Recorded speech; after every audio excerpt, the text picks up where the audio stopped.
Welcome to the Lux Files, a podcast for occultists about occultists. I'm your host, Sean, and I hope you enjoy this episode.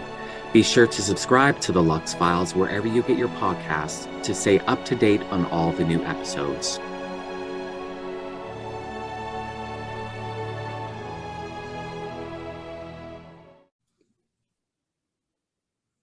Hello, everyone. Welcome to this episode of the Lux Files. Psychic medium, Reiki master, Allison awakened. Hello, hello, hello. How are you? I am, I think today fabulous. Fabulous. I think I'm doing fabulous today. That's awesome. But it's nice and dreary here, and I quite like that weather. Are you when it's gray? Someone down there tweeted that there's a tornado warning. Is that anywhere near you? Oh, probably. There's almost seriously, there's almost always tornado warnings anywhere between Meaford and Barrie, and I'm like right in the cradle of all of that. Right. Nestled nicely between Georgian Bay and Blue Mountains. So I'm in the cradle of life here. And there's almost always a funnel somewhere in the sky. Like, it's silly. I experienced my almost first tornado in your area when I was a kid. And and you know, it was funny. I was traveling with my father, and I always loved tornadoes, and I wanted to be a tornado. I mean, like, I was literally 10 years old at this time, and I loved Twister. So such a great movie. That is such a great movie. I mean, that's a movie you can watch a billion times and never get bored of. But so I wanted to be a tornado chaser, and we were driving on the 400, and I can't remember. I think we were still south of Barrie at this point, and you know, the clouds and the green sky and the tornado warnings and everything, and I was terrified. And then fast forward, I was 10-ish. Fast forward a couple of decades, and I moved to Texas, and I was literally like driving and dodging tornadoes. So yay. That puts a whole new meaning on Frogger right there. Oh my goodness. Right. I remember I was driving back from Lubbock, Texas to Houston, or maybe I was living in Austin at the time. I can't remember. I was either living in Austin or Houston, and you know, you had like the swirling like funnel cloud, right above my car. And I'm looking, and I'm like, well, okay, this can't be good. And I'm like, and I'm trying to convince myself everything's okay. And I'm like, well, you know, there's no hail, so it can't be that bad. And right as that thought left my head, all this hail just came tumbling down, and it's pelting my car. And a few minutes later, I'm looking in the rearview mirror, and there's just this black tube coming from the clouds down to the ground. You were an extra on Twister. Yeah.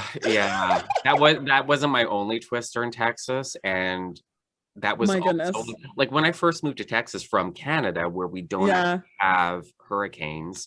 Yeah. It was 3 months? 3 months after I moved from you had your first Toronto experience to Houston. We had Hurricane Ike, and that was Houston's first direct hit by a hurricane in 24 years. And so I lived through that. So thanks, Texas. Like that. Thanks. You're welcome. Thank you. I never lost power though. I had, you know, my internet, my cable, my air conditioning throughout the entire ordeal. I eventually lost water. You know what's so cool though is as you're telling me these stories, I'm tuned in, right? Because I can't help but tune into somebody, and like what I'm raring to tell you is like, but oh my God, you're such a great person to have around in a crisis, because this calm descends. Like, well, what else are you gonna do? I mean, you know, not everybody's like that, Sean. But what are you gonna do? I mean, like see, you know, it's funny because being in growing up in a place where you don't have hurricanes and you just see them on the news, there's this this strange, like, well, what are you gonna do? A hurricane on its way. But also at the same time, kind of having the impression that if you're in the path, like the direct path, like the eye of the hurricane, like that's certain death. So you have those two things at the same time, and they're equally balanced. And so and I didn't have a car at this time when I moved to Houston. So it's not like I could have hopped in my car and left town. Oh dear. So it was this weird, like, well, I mean, I have no choice because I'm here. And at the same time, also like, doesn't being in the eye of a hurricane mean you're gonna die? Like that's a guarantee. No, but And of I course, also just don't mean hurricanes. You're just calling crisis. It could be any crisis. Tornadoes are dropping, and you know, at one point, all the transformers are exploding, and they're getting closer to my place, and all these explosions, and yeah, it was pretty wild. And I finally fell asleep around 6 a.m, and I slept in my hallway because my bedroom, the windows were only like 3 feet away from my bed, and they're from ceiling to floor. Well, like that's not a good time. Like maybe 8 inches up from the floor, so it's all glass. So I slept in the hallway on the floor, and I dreamt, because the place is covered in lizards. Yeah.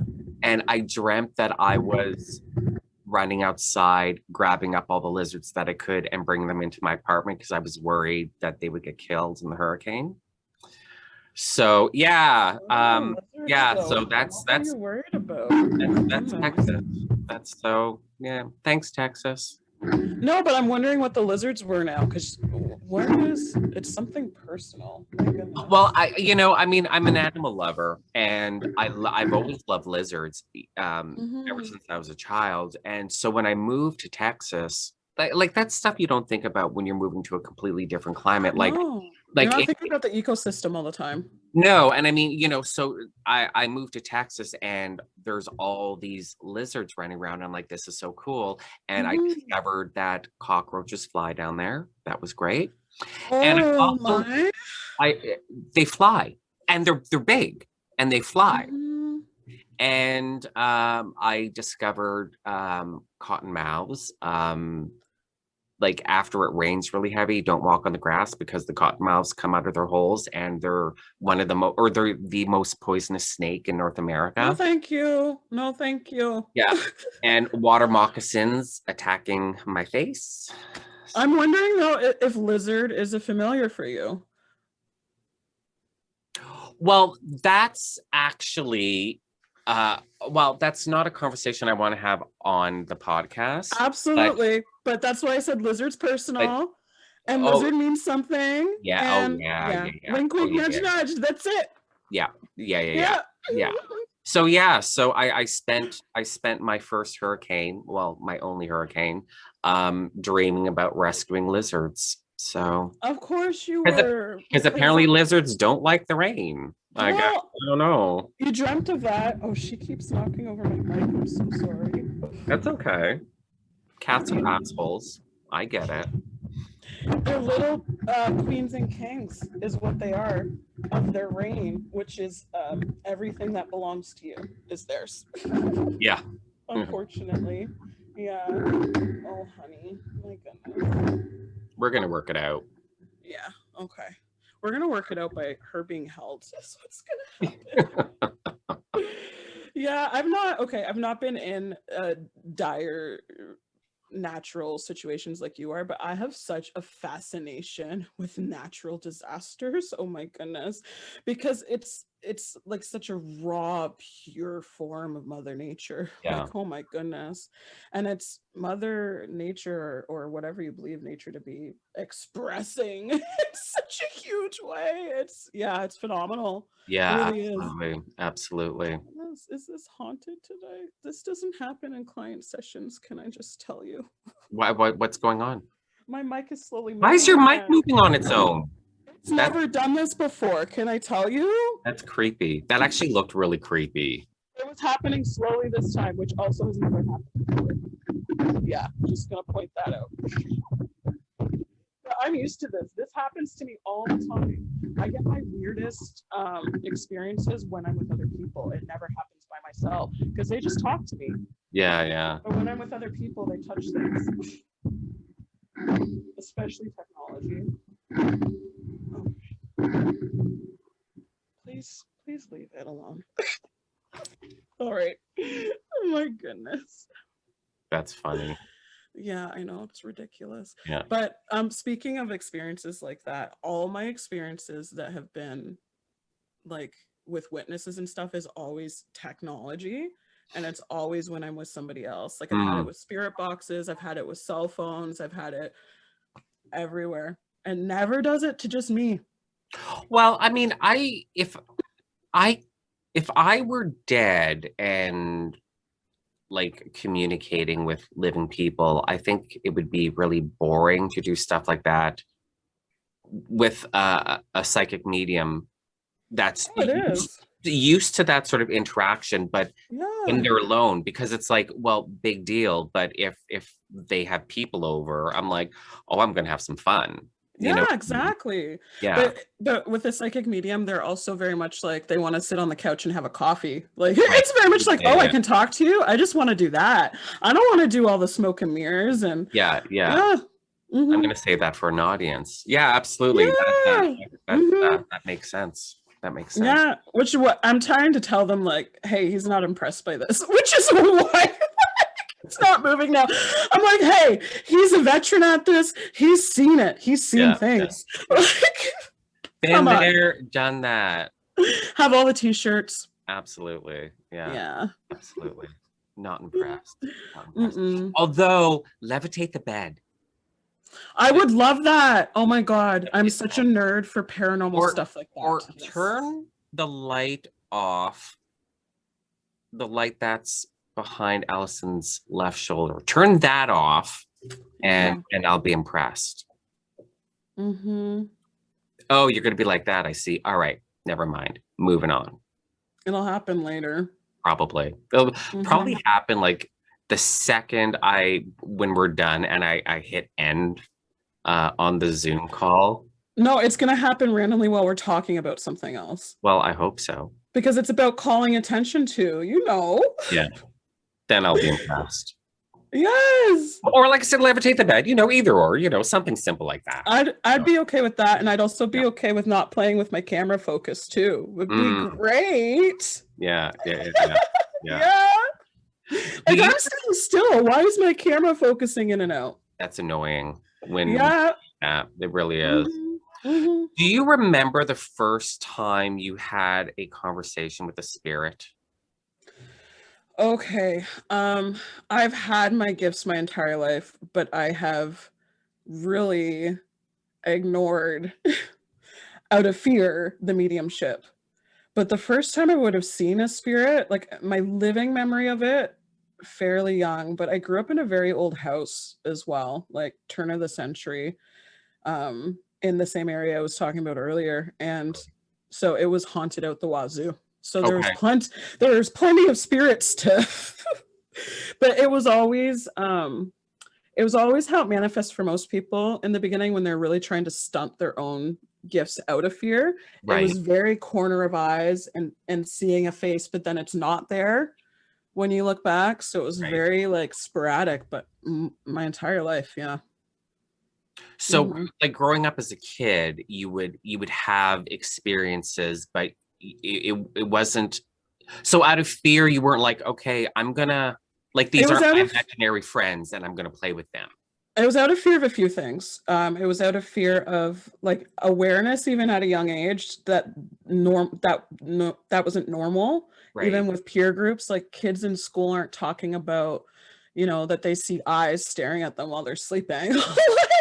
And can't sleep at night because of that. Like kids are in the playground saying, want to come to my birthday party. So I knew from a fairly early age that it was different. And the lack of normalcy had me like keep it completely to myself. I didn't even come out to my parents about it until later in life when I started doing this professionally.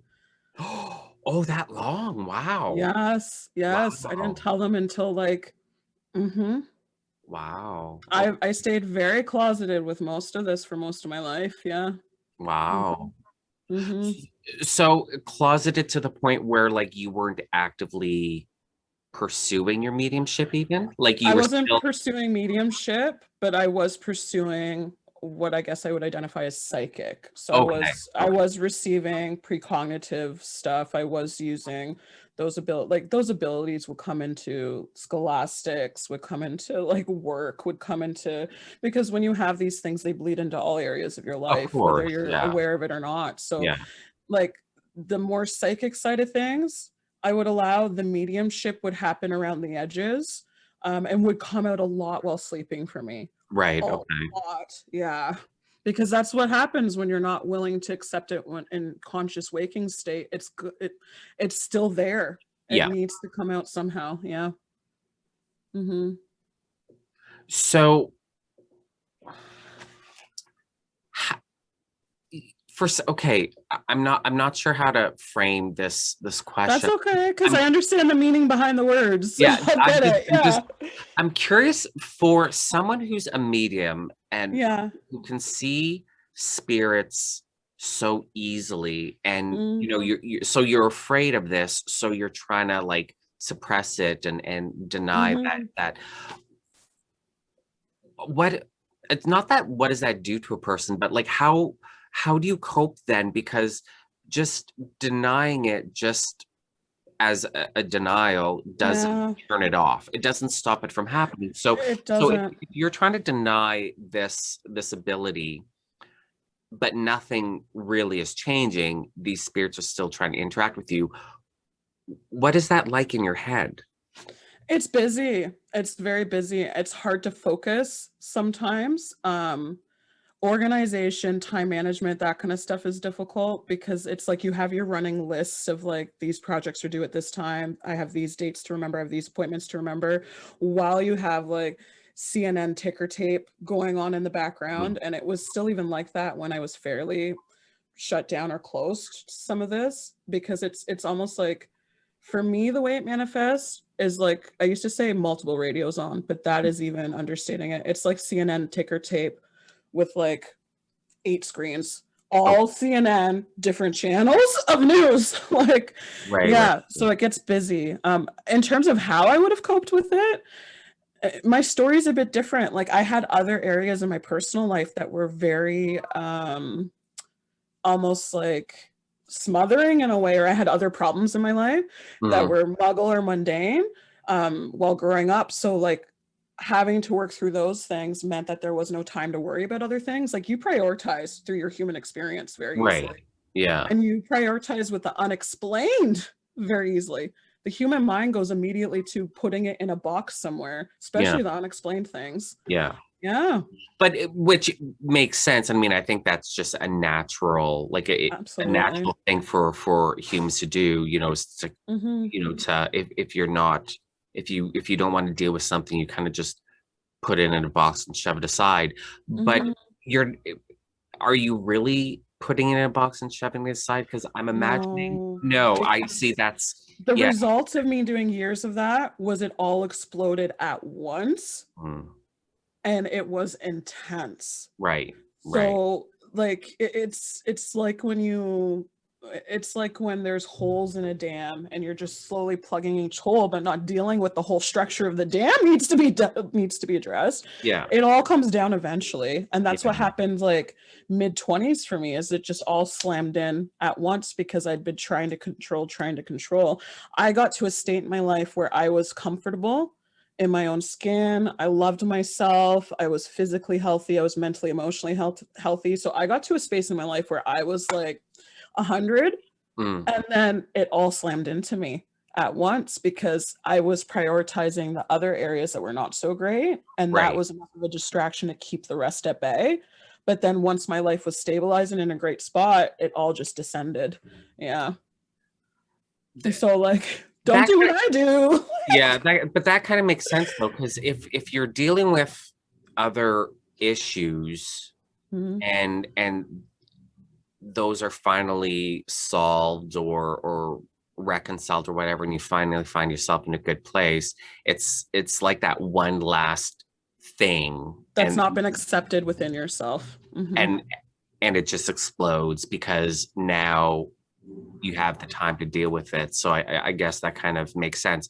So you spent pretty much your entire childhood, teenage years up to your mid-20s just completely trying to deny this. Trying to deny all of it. Yeah, and I especially used more of it, especially psychically, when I was coming into post-secondary education. That's when it started really blossoming, because I was away from home on my own and I'd had my first bit of independence and finding myself. That made a huge difference. So then I was noticing in fits and spurts, having awareness of knowing what a professor or teacher wanted, what they meant, what they said through a syllabus, rather than I found myself anticipating needs of authority figures around me very easily and very quickly, because I was tuning into their wavelength and knowing what they wanted, even if they hadn't told classrooms yet or other employees yet. So it really started, I would say the acceleration to the bigger event of it all crashing down was through post-secondary, and then it just got quicker and quicker, almost exponentially. Yeah, and it was a lot. So you using like your psychic abilities around this time, was it just, you know, using those innate abilities through your mundane life, or were you like, oh, I think I'm psychic, I'm going to get tarot cards, or I'm No, I labeled it as I labeled all of it as a photographic memory, to be honest, at the time. Okay. But it took quite a while for me to realize that what I see visually, what I remember visually, and what I interpret visually is so far from how it works for everyone else. Because that's the other thing, when you possess these gifts and abilities your entire life, your point of reference of normalcy is based on what you experience.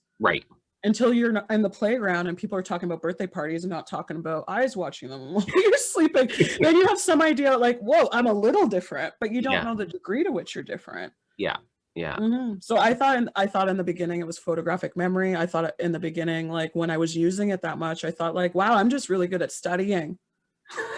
Because, and this is where like, don't do as I did, but I was not, I was a great student that didn't work very hard. So I would study the night before for a university exam. And make myself like a cheat sheet where I would write tiny, you know, stuff about everything. And then I would just look at it. I wouldn't even read it. And I would visually remember all of it, which is not, I think, because it's easy for me to recall things visually in my head and dive deeper. And zoom into things. And it's just very, interesting. That's very interesting. Yes, I can take a scene when I see something visually, whether it's a scene playing out in a timeline based on a reading that I'm doing, or whether it's a visual still memory, like a Kodak moment photograph. I can take it almost like Minority Report, when you see the screens and I forget the actor's name now, but like you can like move your arms out and in to make something bigger. And I do that in my mind with the pictures too. And turn angles around to see people's faces differently, or to see objects in a room differently, or and it's, I would do that in school with my little cheat sheets for exams. So, you know, knowing you, I have a feeling that at least at some point before that moment where you were kind of like coming into your own, and that's, you know, that point where you're finally able to kind of accept this and start working with it. I kind of feel like you, at least once in your life before that point, had a very dramatic like scene in a Exorcist movie, like just, you know, completely dramatic, over the top, irrational, like the devil's got me, this is, you know, something like that. I had more like you so like you think like you like just shit's just, I didn't have an event like that. I had more so, not that you had an event like that, but that you were like, this is going to happen, you know, something dramatic like that. The dramatic stuff happened more when I was doing this work professionally. Like I've got good stories for that, but beforehand, it was more so consistent I'm trying to think of how to say it, consistent visitation with entities and beings, and not all of them great, which is not talked a lot about in New Age community specifically, but I had a lot of, because the umbrella term, I guess, I suppose I use for that is watchers. I had a lot of watcher type of entity energy that were visitations from consistent. So I had more so that kind of stuff than bigger. Yeah. And things with like red eyes looking at you constantly and things like that. That's nice. So, yeah, it's very comforting, isn't it? That sounds sweet. Oh, red eye. Yeah. And that's actually a common story. Like a lot of people will hear this and be like, oh, I've seen red eyes. Like it's a very common thing, unfortunately. No, yeah, it absolutely is. And it makes me wonder, like, one of two things, that there are entities out there that have red eyes, or it's either something that's, you know, something implanted in our minds as very representative of a negative entity because of, you know, Hollywood or something. Well, and is it negative? Because red can also mean passion and love.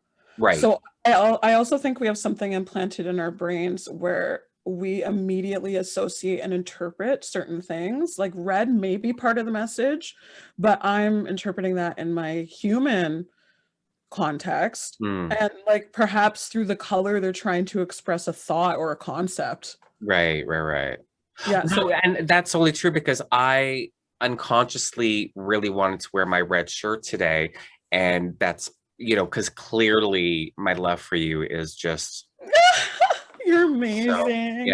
So you're amazing. How'd you know my favorite color is red? Oh, is it really? Yes, my favorite color is red. No, it's funny because when you're so psychic, that's how you know. When we first were talking about you, like, and I mean, this is going back weeks and weeks and weeks, when we first talked about you coming onto the podcast, I literally, like, I'm holding off and wearing this shirt on my podcast for Allison's episode. Oh my goodness. You know, but there was no like thought, conscious thought behind that. Like there was no follow through, like, and this is the reason why. You know what I mean? Well, you look good in red. I mean, I look in any color. That was something else I was thinking about earlier. Thank you for saying that about yourself. How I look great in all color, really. I wish people were more positive about themselves the way that you just were. Because I had that moment earlier today. I took a nap, looked at myself in the mirror and was like, wow, I look gorgeous. After having just woken up. I wish people had more moments. I realize because I've known myself for a little while. I realize how amazing I am. I love the way that you said that.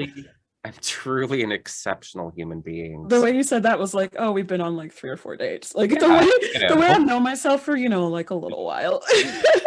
I've casual.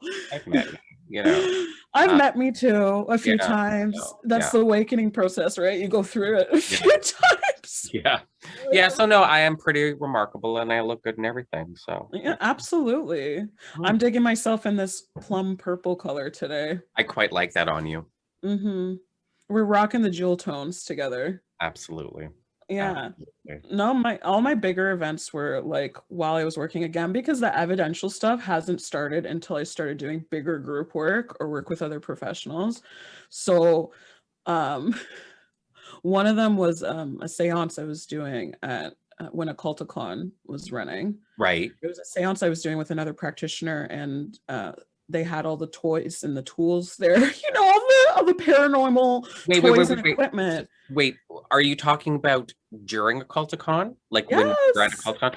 Okay, so for both years of a Culticon, I attended your seance, the session thing. Yeah. And so what year are we talking about? We're talking about year 1? I think it was year 2. It was the one that was indoors, because there was one outdoors and there was one indoors. So it was maybe year 1. I feel like year 1 was, I'm pretty sure year 1 was indoors. So I'm talking about year 1. Oh, was that the one where someone figured out that someone's family member was murdered in the audience, something. Do you remember that? There was a lot figured out that night. that was a crazy night. So that was year one. Okay. Yeah. So but what also happened year one is I was told beforehand that there was going to be a message that night for me. And I almost laughed at the spirits that I work with and was like, yeah, I never get messages for myself. Like, that's the other thing when you're in this line of work, you never get as powerful evidential stuff yourself because you can't channel it through yourself to the same degree that you can for others. Right. I was told I was going to get a message that night for myself. And at one point of the night, the spirit box or whatever it's called, I never remember these technological things, but the spirit box was going off and I was doing something else, dealing with the audience in another area, drilling down into something else. And someone in the audience had to get my attention and say, who's Allison? And I was like, well, I mean, I introduced myself. I'm Allison. The name Allison was being said over the spirit box for like a good 2 minutes and wouldn't stop. All different voices. And then I had to explain to the audience, okay, I was told I'd get a message today. And right around the time I was kicking around the theory and spirit of like a grapevine effect, where it's almost as if there's notoriety perhaps of certain spiritualists or people who do this spiritual work within the spirits themselves, because they talk to each other. They have their own network. They have their own way of communicating. So I was kicking around that theory and really kind of running up the flagpole to spirit around that time. Like, so like out of curiosity, am I more known in the spirit world by the spirits? And it was a concept I was having a hard time wrapping my mind around. I mean, it sounds weird. Like, even for us, sounds weird that exists in this world. The idea that there's like a like spirit chatter and gossip and communication. Spirit Twitter, spirit Insta, yeah. There is spirit Twitter and Insta, and it came through the spirit box that night because it was like, pay attention. It was just my name over and over again. And finally, when I was like, oh guys, it's about this, I was kicking around this theory, it stopped. So that's one of the bigger things, is that my evidential stuff comes through when it's around other people. Yeah, that was a pretty crazy session. The year after that was a crazy. Honestly, all of my seances are crazy sessions, so I can't really. I can't really. That it was crazy, and I can't remember. I wish I could better remember the story around this murdered family member of one of the audience members. I can't remember. Okay, so I'm feeling like it was a gentleman, because sometimes I don't have the memory, but they bring it back up almost like it was a man. So it was a man. It was and I think a bit older gentleman. I want to say at over 50. And there was something to do with his health at the same time, or there's something to do with not necessarily him, but I think substances. I wouldn't have said that at the time, though. I'm very careful in bigger groups to stay away from certain topics publicly, because I think sometimes the audience is aware that they're coming open to the reading, but sometimes they're not aware of the level of information coming forward. So I kind of try to, but there was that. And then I think there was a friend where there was shadiness. That sounds familiar. I was like, there's someone else involved in this. There's someone else involved. And I think the person validated and said, we always suspected. Yeah. But it's never been proven. And whoever it was questioned by the police. And there was just not enough evidence. I think they had an alibi, which the person, like, I think I read, oh, the person's just a liar, and that was validated too. Like, yeah, I think I remember bits and pieces of that, but it was. And was it a stabbing? I'm getting a stabbing sensation. Yes, it was a stabbing. That's right. Stabbing. Yes. Yeah. Yep. Oh God, when they make me feel it physically, it's just like it won't stop. I'm just being stabbed over and over again right now, energetically. It's a little much. Yeah. But because it was multiple stabs, double digits. The one in front, though, between 12 to 18 times. Yeah. Okay. Sorry, the details are weird, and I physically feel it. It's strange, but. Yeah, oh my. Yeah. You know what's weird though, Sean, is like that is a normal story for me. I get that kind of stuff all the time. Mob things and murders, and human trafficking. Like, Yeah. I get See, that kind of stuff all the like time. I've never done paranormal investigating, you know, like working with like spirit boxes and Hmm. this gadget and that That gadget. was my first time. That Yeah, was my first time ever working with the technology as an, right. Yeah. and I was a little like, wow. Yeah, and you know, and it's not like have all this experience with like sitting down in front of a medium, like in this kind, that's that same sort of Hmm. situation, you know, where there's an audience and you know stuff like that. So it was fascinating, but it just you know, and the sounds, the bangs and the knockings around the room, and I Hmm. remember um There were sounds, yeah. There was a all lot of the sounds manifestation of energy. and this entity over here in the corner of my vision, and it wasn't just me, there was a few of us sitting here that kept like, who is that, who, you know, and So then many people came out. Like we could have easily done one or both of those seances for like 6 to 8 hours oh because there god, was that much spiritual energy that showed yeah up, and yeah it was that strong of intense yeah. of messages coming forward and what experiences. happened what happened the following year? I don't remember. And so the following year, it was outdoors in a tent, and that's when it was even bigger. So I can't remember how many people we had in the first one. I think 50 to 70, maybe. Hmm. That the indoor space didn't hold as many people. No, it was really Outdoors, small. outdoors, we easily had over 100 Yeah, people at the next one. So again, it could have gone 6 to 8 hours.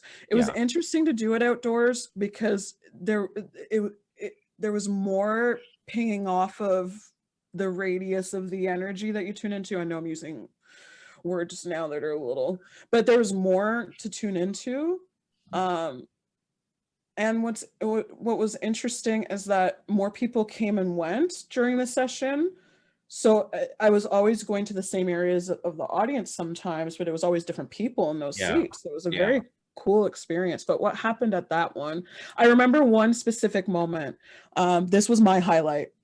There was a young boy there that so gifted, and I connected to him during it, and I listed every experience he'd had, some of which he'd not told his parents or not told any family. And I think he's really close to a grandmother, and it was the grandmother he was. And I listed all the things, and he felt comforted because I experienced this as a child. We had just talked about it. It's very isolating Yeah. to have these experiences when you're young, and not have someone say, "Oh, you saw this," without prompt, and then say, follow it up with, "I saw that too. Yeah. I went through that too." Yeah. That happened during the second one. Hmm. Yeah. I don't think that there were children present in the first one. No. It was all adults. It was, Yes. yeah. Yes. And I don't know why. Well, I don't think the first Occulticon there were a lot of children anyways. Yeah, it was a very different Sec- vibe. Well, yeah, I mean it was the first one though. You know what I Hmm. mean? So I can understand, you know, where it was more adults really, but there Hmm. seemed to be more kids in the second one. Uh, Hmm. so, but also too, I can't remember second Occulticon what, because the first one was really late at night. I The remember second one was fairly late at night too. it was a okay. I It couldn't. was around the same time. It was maybe an Okay. hour or two earlier. I think I requested for it to be an hour or two earlier, so it could be Okay. free flowing and be as long Okay. as it need to be, Yeah. but not until like 2 in the morning. Yeah. See that the first one wasn't the first one really late, like It midnight, went really late. Yeah. but Yeah. didn't it start at midnight or 11 or something? Like I felt like I it was, think it started at 10. I think it was two oh, hours. okay. Yeah. Was that really 2 hours? It's sure, you know, it to me, it feels to me in my head, I'm thinking an hour because, you know, most of the sessions were an hour long, but to me, it felt like Five it minutes. feels like half an hour. You know It what I mean? does. It always does. Everyone I work with, client or in the bigger groups, or always have that comment that while spiritual energy is going on and you're in it, Mm. whereas the person channeling it, that 2 hours feels like 8 to me. Yeah. Yeah. Yeah. Yeah. Yeah. And there's Yeah. constantly someone in the queue, and I'm having side conversations while I'm trying to connect to the audience. So it feels like 8 hours of sitting in front of those 8, CNN Yeah. ticker tape screens Yeah. doing Yeah. the Minority Report thing. Like, oh my goodness. Yeah, I just, when I think about that session, really, well, first of all, the murder guy pops in my head because it was just so Mm-hmm. dramatic. But Mm-hmm. what I think about is I can visualize myself, and I remember the chair I was on and how many rows deep I was from the front and how many rows, to From the aisles. Yeah. but the impression I get every time I think about that night, that seance session, was like a vortex just around the room, and so I'm imagining that I was listening to rushing wind at the time, which I wasn't, but just that vortex of energy. It's And interesting that you say that because I do work before and after sessions like that to set up a perimeter of some mhm, kind, yeah, so yeah, that there's room for spirit to come in, and there's room for spirit to express. And that for you, it was a vortex that night because the energy was so intense. yeah, yeah, yeah, yeah. Talking about eye of a hurricane. Oh my goodness. No kidding, right? Yes, as the Yeah, energy was that intense. But no, I yeah, usually put up a perimeter around the space so that the energy can happen within that space, but then be resolved afterwards. So I bookend the experience with ritual myself to yeah. be able to control some of what's happening, because you open the door for the spirits, and some of the spirits are just going to do whatever the fuck they want when they Right. can't Yeah, get through yeah, that yeah. door. Yeah. Yeah, absolutely. So you Absolutely. have to police a little bit. You have to put in the red velvet rope system and check IDs at the door. Oh no, absolutely. And like the Golden Dawn, like the original Golden Dawn, back in, Hmm. that started back in 1888, like they had like a no hypnotism, sort of like you your oath, you agreed that you wouldn't be hypnotized or anything like that. And some people have postulated that they were worried that members would be hypnotized and the order secrets would come out. Um, but Mm. but I think it was um more like that indiscriminate sort of like mediumship, like just I allowing was whatever about to say comes that through, comes I have through. to be careful with things like that. Yeah, Regressions, hypnotism, because I'm already so open yeah, and it's already coming. So, and I like to tell people I operate as a funnel, or like or a distillery. I sometimes go to vodka, like the yeah. vodka that's like 3 times distilled, right? I'm a Mhm. distillery where the information comes in and then I funnel it Yeah, and yeah, I distill it into, like, the purest drop of information. yeah. So if I'm hypnotized or if I'm under regression, you're removing my conscious effort of funneling, Right. Yeah, and then I can't. You're on your own. I yeah. can't. I can't help you with what's going to come through. And I've been in situations where I have channeled that deeply. It's very rare that I do it, and it's only when I'm around people that I feel comfortable with, Mhm. where I'm told my voice changes, my demeanor changes. Like, it's not me having a conversation like Oprah with the spirit at that point. It's me becoming the spirit and the Right. energy. Yeah. Yeah. Yeah, and Hmm. that's why like the GD, they have like their protection rituals, banishings after stuff like that. Just like as you were just saying about, you have your rituals for, like that session at Occulticon, because Hmm. there is so much like invoking of spirits and angels and for whatever purpose, under that GD framework, whatever purpose Hmm. you're doing. But so when you're invoking, you're getting just, who you're calling. So as opposed to an indiscriminate sort of, you know, And I'm a light, I'm a beacon. Whoever can see this, come on in, you know. The niches I'm in, I'm almost always doing indiscriminate. Mm-hmm. So safety. Yeah. Buddy system, wear your hard hat. Yeah, no kidding. Yeah, like I use a lot of objects when I'm doing deeper channeling too, like physical objects, and I'll make sure to move my, like, I'll make sure to try to bounce out or lean out if I can, consciously, and just squeeze things or move my feet or move my legs, or just to reconnect that motor function. Right, okay. Sometimes, because even like doing that, like when you're waiting in line for a long time and you stamp your feet to like get your circulation moving, like it brings you back to body for a second. Yeah. I sometimes do that too if I'm in those moments of like indiscriminate. Yeah. Yeah. Occulticon was great, wasn't it? God, that was fun. Occulticon was wonderful, but like all my seances, I've been blessed. All my seances have been like that.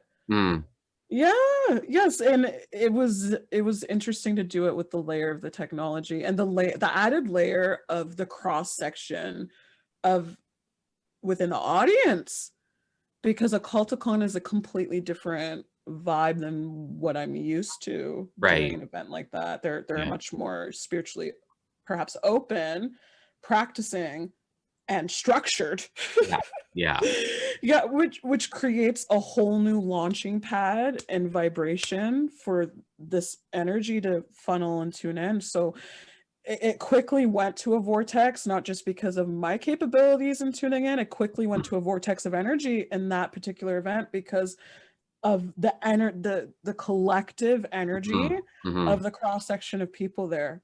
When the vibration is higher, more things and higher vibrational stuff comes forward. Yeah, and I guess in a situation like how it was with the Occulticon, you know, where you have I'm just going to call the audience, and then you guys up front. I guess because it was part of like a convention, and it's random people and whatnot.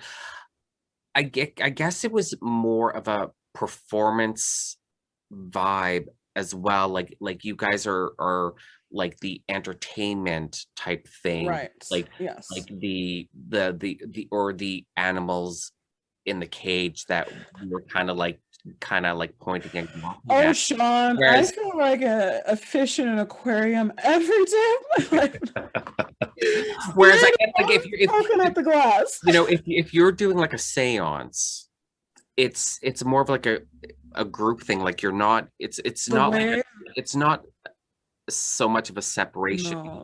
So the way that I usually structure it is I prefer people to sit in a circle, and I prefer under 20 people, because I like in a 1 hour to 2 hour event for everyone to get at least a little bit of something. And I don't necessarily go in the circle, you know, one by one. Spirit doesn't work that way. It's like herding cats. Spirit does not. I have to sometimes be like, now, okay, we're going to stand in line, right? Because the spirit, well, sometimes they listen to me though, because I will lay down the law and be like, no one's coming through if you're not lining up for me, because I'm only one person and I gotta be the distillery right now. For you. Yeah, but usually I like it in a circle. I like under 20 people, because naturally within 2 hours, probably I get through 75% of the people just through the spirits coming forward. And then with the last half hour, I can ask, did anyone not get a message, and does anyone want me to connect? So I give them the opportunity to I guess consent at another layer level, because that's the secret sometimes, is if you're not chosen in an audience like that, sometimes it's because despite you coming and you thinking that that's your consent in universe, spirit knows what's in your heart and mind, even if you're not fully aware of it yet. And so consent only happens when you're okay on mind, body, spirit level. The spirit coming forward, showing up doesn't do that. No, and I get that, because I would be the type of person that, I'll go to a seance, but that doesn't mean I want any sort of someone to talk to you. No, I'm not saying I wouldn't. I'm just saying, like, I know myself well enough to know that I would go to a seance without specifically wanting any sort of message, you know. And for the most part, the spirits that are engaging at a seance level, which are the earthbound spirits in limbo or in transition of some kind, and the spirits that have transitioned to wherever it is that anyone believes that they do transition to, when you're at that vibrational level in a seance, you're not getting super polarized, pushy, scary messages. Usually they're Mhm. very human Yeah. messages. And then for the most part, I would say, throw out a percentage for me, spirit, that's low. I would say 63 to 72% of the time the spirits are respectful, Right. and they can tell someone's not ready, and they in their urgency want to be acknowledged and recognized, and they will sometimes say a few things to be like, I'm here, but then they'll immediately back off. Right. The Right. rest of the time, the ones that are pushy were pushy in life, so they're pushy in death Yeah. Yeah. usually, and they've not learned their lesson. They've not done enough therapy. I don't believe that like an earthbound human spirit, like just because they're dead now, they're this, you know all, see all. I'm wise and I've seen the light and I'm love. And no, no, no. No. If you're The an asshole, toxicity I've connected to. yeah. I mean, if you're an asshole and you die and you're now earthbound, you're probably you're an asshole. You're still an asshole. Right. So I don't advertise that I get a lot of the murdery stuff that we talked about earlier. I don't advertise that I necessarily get a lot of mob stuff, and I get a Mhm. lot of I've had human trafficking stuff and all that kind of stuff. Kidnappings, missing people. Yeah. But another Oh yeah, one our that's, conversation before I hit record. yeah. Yeah, sorry audience, you really missed out. Sorry. Oops. Yeah, but not only do I get that stuff, I also get often the people who are living complete, almost Dateline special second lives. Oh Lord. I get that a lot. You would not believe how often I get that, where I'm connecting to the spirit and they are still, excuse my language here, audience, because you don't hear me swear a lot. They are still an ass. They are still a complete ass. Yeah. They're lying to me while trying to communicate with this person. I'm sometimes with a client that's still in so much distress, having found out the secrets, and that the secrets are still, that they're looking for concrete answers and they're looking for even evidence or where to look for things. And so that's a lot of my job in sessions like that. But while it's happening, I have to do a lot of wrangling, and I Right. have to be kind of a bitch to the Yeah. spirits at Yeah. times, because Yeah. they are still as toxic and as abusive or as whatever they were in life. They are still that a Yeah. lot of the time. And addicts sometimes are still addicts, even though they Right. don't necessarily need to physically, the habitual stuff is so ingrained in their soul and Yeah. spirit Yeah. that they still behave in that way sometimes. Yeah, that makes sense. Yeah, that makes sense.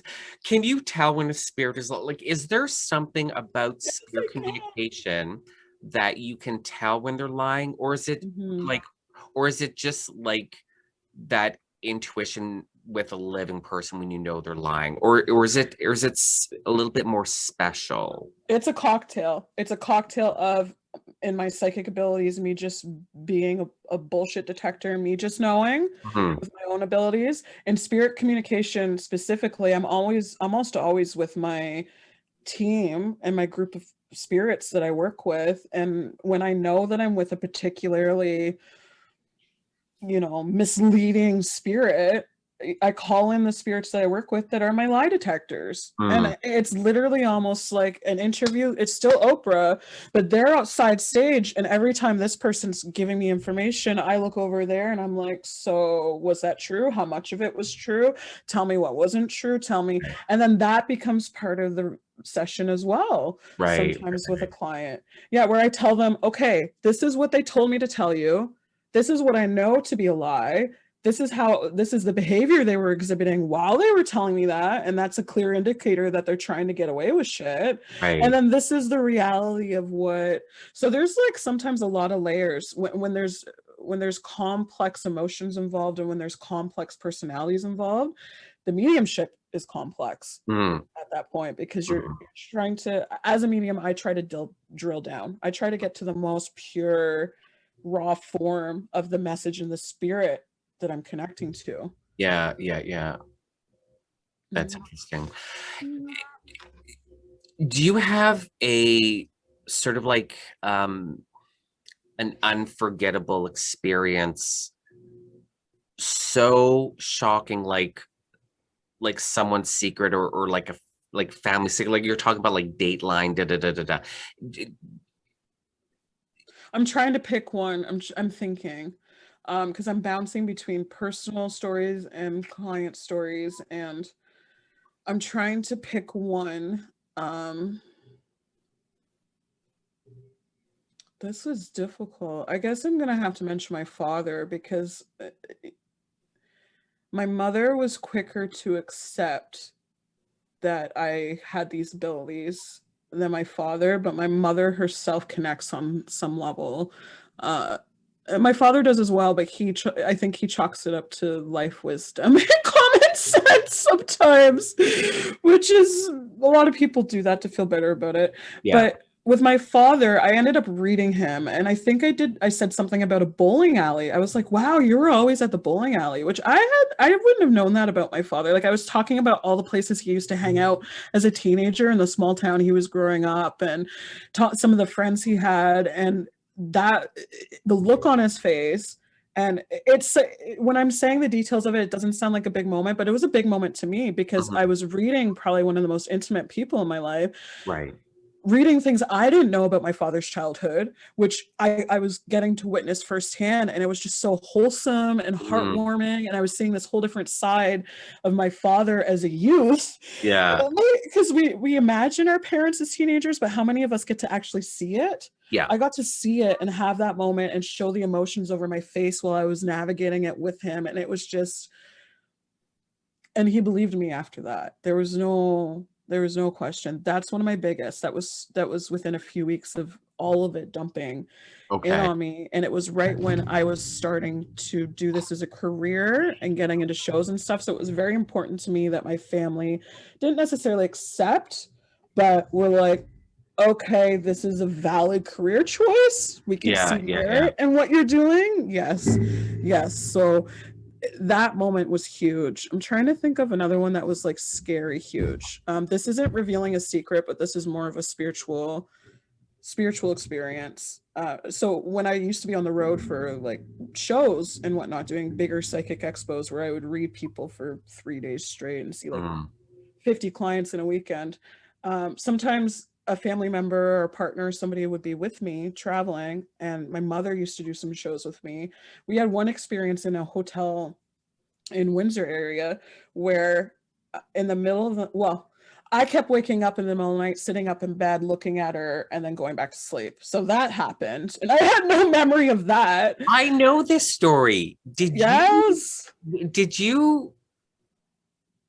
I feel like you told the story. Probably shared it at a seance or on the podcast. Okay. Yes, I probably would have said it on my old podcast, Spirit Unplugged. Yes. Yeah. Okay. Yeah. So, so I sat up in bed a few times, looked at her, and she described it as a very blank look, or a very like, there's nothing there.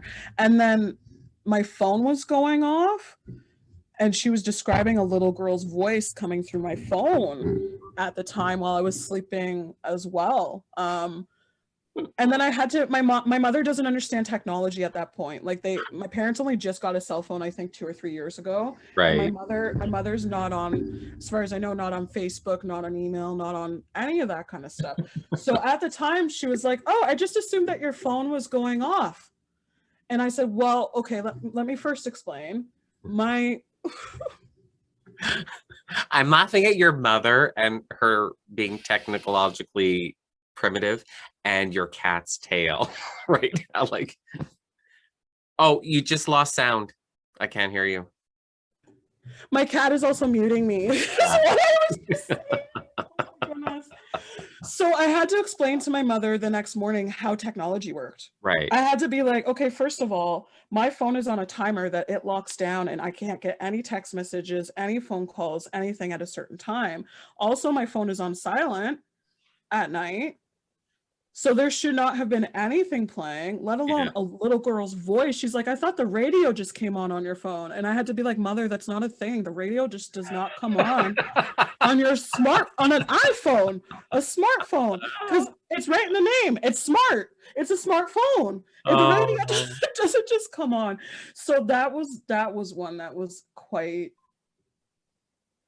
a lot. Yeah. Most of my other ones are like in seances with other people, and weirdly, like the more medical intuitive side of things, because strangely that's what I connect to really strongly as a medium, is physically the way someone died. Like when I was describing the stabbing earlier, and I was, if people are seeing it on YouTube, I'm doing the motion to my chest because I'm miming what I'm feeling. That those are sometimes the more deeply validating moments that are scary for people. Yeah. Did you mentioned earlier about, kind of when you're getting information from spirits and about, not keeping some stuff back. Now that's kind of, I think for most people, almost like a common sense thing, because keeping information back that you're getting from a spirit is just like keeping information back that you're getting from a living person. You know what I mean? Like, I think that's just, and it's complicated, and there's a lot of reasons why I keep information back. But I mean, I think like just through human experience, human interaction, like that's just something we innately learn, and you're like, oh, you know what, I think I need to keep this to myself and not pass this information on. But did you learn the hard way? Like, were you, when you first started working with clients, was it just like, were you just passing on everything that you were getting and you learned the way I opened up, and I've come to learn, it's very strange the way my story is, and what I have no structured practice or learning or foundation in my mediumship. It's all been organic. Right. And a lot of what I've learned is through the spirits themselves, because when I opened up a mediumship to earthbound spirits and the spirits that were crossed, I also opened up a mediumship to the higher vibrations of the spirits that are helpers. And I choose to use that phrase instead of spirit guides, because that's a complicated phrase. But I opened up to the spirits that came forward intending to help me on the journey as teachers and as people to fill in the blanks of the information. So I never had that experience of oversharing, because I almost always, from the beginning, immediately had an innate sense of what to say, when to say it, and how much to say. Right. And then I just finessed that over time, which might be a confusing answer for some people, because I think everyone starts at a different foundational level, and their gifts based on a lot of variables. Who knows what we would have been doing before this spiritually, or I seem to have started at a foundational level where I just already knew how to do a lot of things. And even I haven't fully figured that out. Right. It's strange to me. Yeah. Is mediumship something some people can learn? Like, I know, using, different psychic abilities, people that aren't inherently psychic, where it's just coming out, like they can train themselves. Can you train yourself to be a medium? I don't know why I've never ever complicated. I want to say I don't think so, because there has to be something there to work with. There has to be a seed or a kernel or an ability to connect and communicate on that higher level. There needs to be something to start with. I feel so it can be learned, but there needs to be the potential for it first. And I personally don't believe everyone's walking around with the potential to be a medium. Right. I just assumed the answer was no, to be perfectly honest. I just assume like you're either a medium or you're not. I feel that you're a medium or not, but you're not always aware. And that's where the answer of can it be taught? It can be taught. If you're a medium that has, oh my goodness, she's being quite needy for attention. She's being fine. It's no big I deal. know. Oh, I love No her big so deal. much. My So partner no, in crime. I've always But assumed you were either a medium or you weren't. And if it's you weren't a true. medium, you're not going to become a medium no matter how hard you practice. Not to be Yes. confused with, like I said, psychic abilities where, Psychic ability is completely different. yeah, Completely yeah, different. yeah, yeah, yeah. And the way psychic ability manifests is different for everyone. My psychic ability uses my spirit communication as a tool a Mm-hmm. lot of the time. Like my psychic ability is innate within myself, but you know, my mediumship and spirit communication is like a super highway to information. So Right. sometimes if the innate ability is like, you know, old school dial up in Mm, my head, then I'm hopping onto the superhighway of using my spirit communication as a tool within the psychic. And I think that's where people get it mixed up too, yeah, the separate. But no, mediumship is either there or not. You have the ability to connect and communicate with spirits or not. And from my understanding, it's always existed within people. right. It, Yeah, so even though I didn't fully accept until my 20s and I wasn't fully out about it until my 20s, and it still always existed my entire life. I just didn't talk about it, but I knew it was there. yeah, So yeah, in my experience, it has to have always existed from a very young age of awareness as yeah. well. Yeah, that's what I thought. That's what I thought. And you know, I can actually, of course, I've never had interest in personally for myself, like, oh, I want to become a medium and try to search out books. So, because I was just going to say, I can't even recall any books that are, you know, titled You are a like medium though. come here, learn how to be a medium in 10 simple steps, you know what I mean? But again, I've never searched out those books anyway, so I wouldn't know if they even existed. But I just I haven't searched out those books.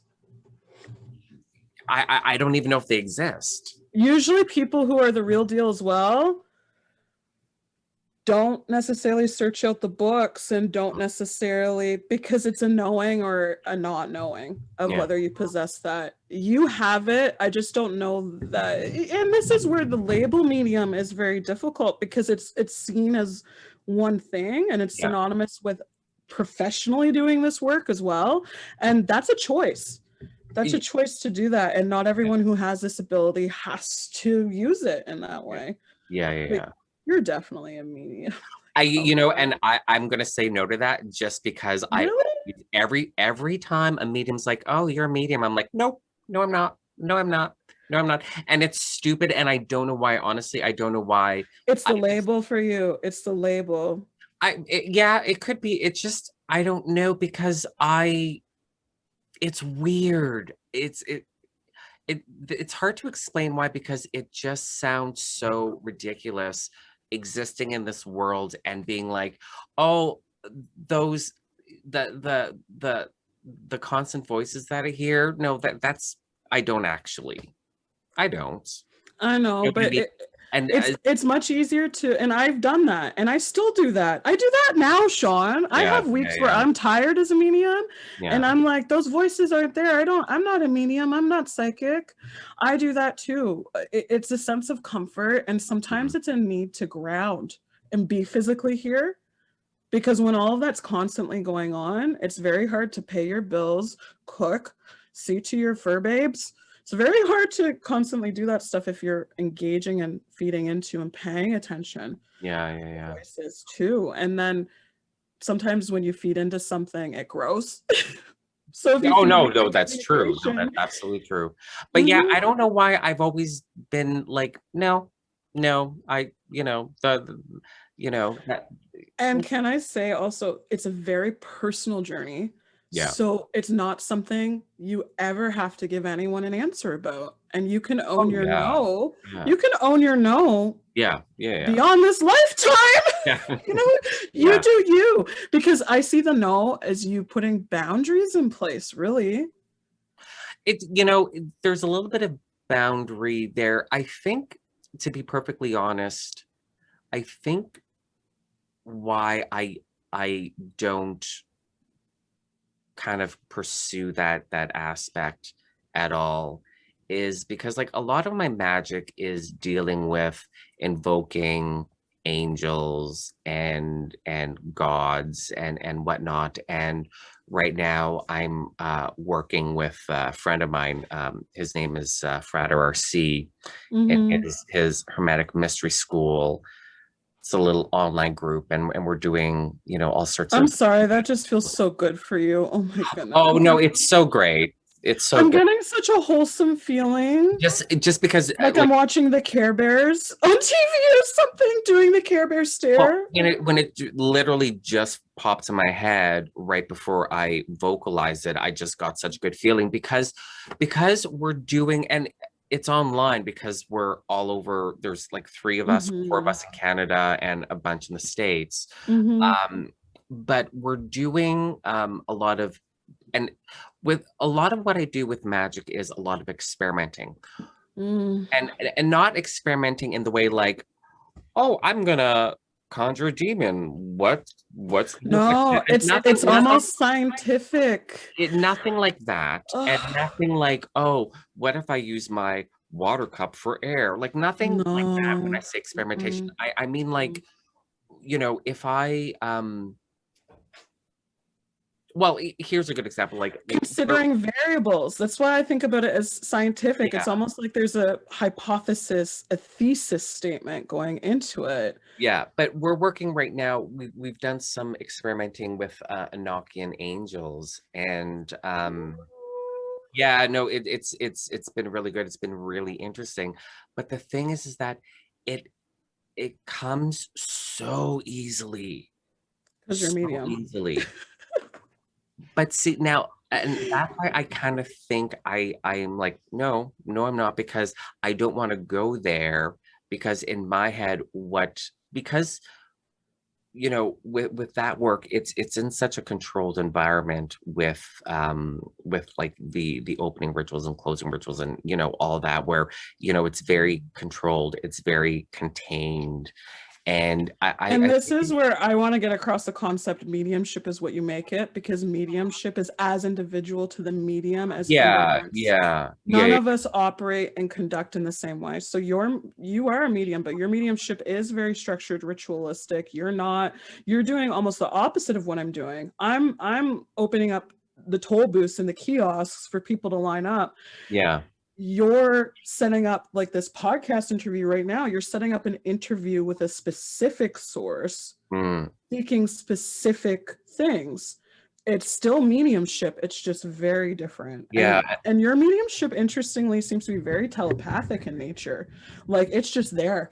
mm, mm, There's not a thought of having to do it. There's not a, when you're laser point focused, it just seems to be there and flowing, and then when you shut it down, it's not. It seems very, to be honest, well oiled okay. and well practiced, and it's a form of mediumship, but it's your form of mediumship. Yeah, yeah, yeah, yeah. Yeah, Mm-hmm. and so I think it's just because I have such a concept of mediumship as you just open yourself up and just let whatever let in. No, first of all, that's dangerous. So Oh, yeah, yeah, absolutely. But because I come from that very controlled like ritualized, you know. so I know I make it sound like I let anybody through, but Yeah, I have yeah, a lot of checks and balances. So what yeah. I do is so different from what you do. But at the same time, I talked about how the spirits I work with are my lie detectors. Spirits I work with are bouncers. Spirits I work with get rid of the riffraff if they're in line and they're trying to jump the queue with me. I have spirits that step in and say, "You no longer get your spot in line. You forfeited your spot in line." So Mm, I don't do my work alone, just as yeah, much as you don't do your work alone. But again, it's different. yeah, yeah, yeah, yeah. I'm still not gonna say it. No, and honestly, some of the most this 100% goes in line with what I've experienced with the most gifted people I've ever met. The most gifted people I've ever met are usually clients or people that I'm having conversations like this with, where it's not some big official person who's decided I'm going to be a professional medium and do this work. It's people Mm, like you, where it's like, I don't know that I'll ever say yes, I'm a medium, yeah, but it still is what you are. To me, it goes back to the label. The label itself and the definition is even visually so synonymous with doing this work professionally and doing yeah, this work you know, with the old table tipping and all that kind of stuff. It's so synonymous with that kind of thing Yeah. that even the clients that I talk to that are mediums, they're channeling while, and I call them on it. I'm like, you just received this, you just received this. And they're like, yeah, yeah, you're right. With those types of personalities, exactly like you, they never want to say, yes, I'm a medium. Yeah. That's actually very common. You're not alone in that. That's Because interesting. yes, it's so common. It's so common. And I will still say, but you're a medium, because it's our best word for it. But the word itself is so charged with expectation. Yeah. That's why it's this. But you being doesn't mean you have to practice in a certain way. Yeah. You just are Yeah. that. No, I know. I think it just I have that connotation of you know, a medium at a seance, just like, okay, and just open up and whatever comes in, whatever comes in. And also I think, you know, a little bit of it too is, and you know, I was actually having a conversation with Badir, the king of the fairies, about a couple weeks ago. And the ease of that coming out of my mouth just reminds me of the world I live in, because I just said, in all seriousness, I was just having a conversation with Madir, the king of the fairies, about this. But so we're yapping, and he's like, you know, you have to stop, like, don't doubt your magic. Like, oh, please, magic exists, it's there, you know, it works, your magic works, just relax and enjoy it. Because, and I was saying this, I think I was saying, yeah, well, yeah, I was saying this, I think I was saying this to RC, like, there's a little bit of doubt with me, and I'm trying to let that go, especially after having this conversation with Madir. Because if he's telling me that, like, you know, you really should sit up and listen. But I tend to have a little bit of self-doubt just because of the ease. Like, it's so easy. It's so that's what I mean by the most powerful mediums. The most powerful mediums have never had to work for it. But see, that's the thing. So because it comes so easily, it's just as easily to be like, well, that's just in my imagination. It's just as easy as breathing, right, Sean? Yeah. Oh, right. Oh, right.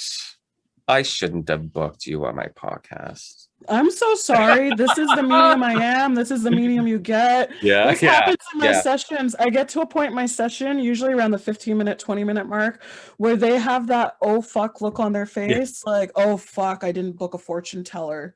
Yeah. Because I'm not that kind of medium. I'm not that kind of psychic. I get to the real shit.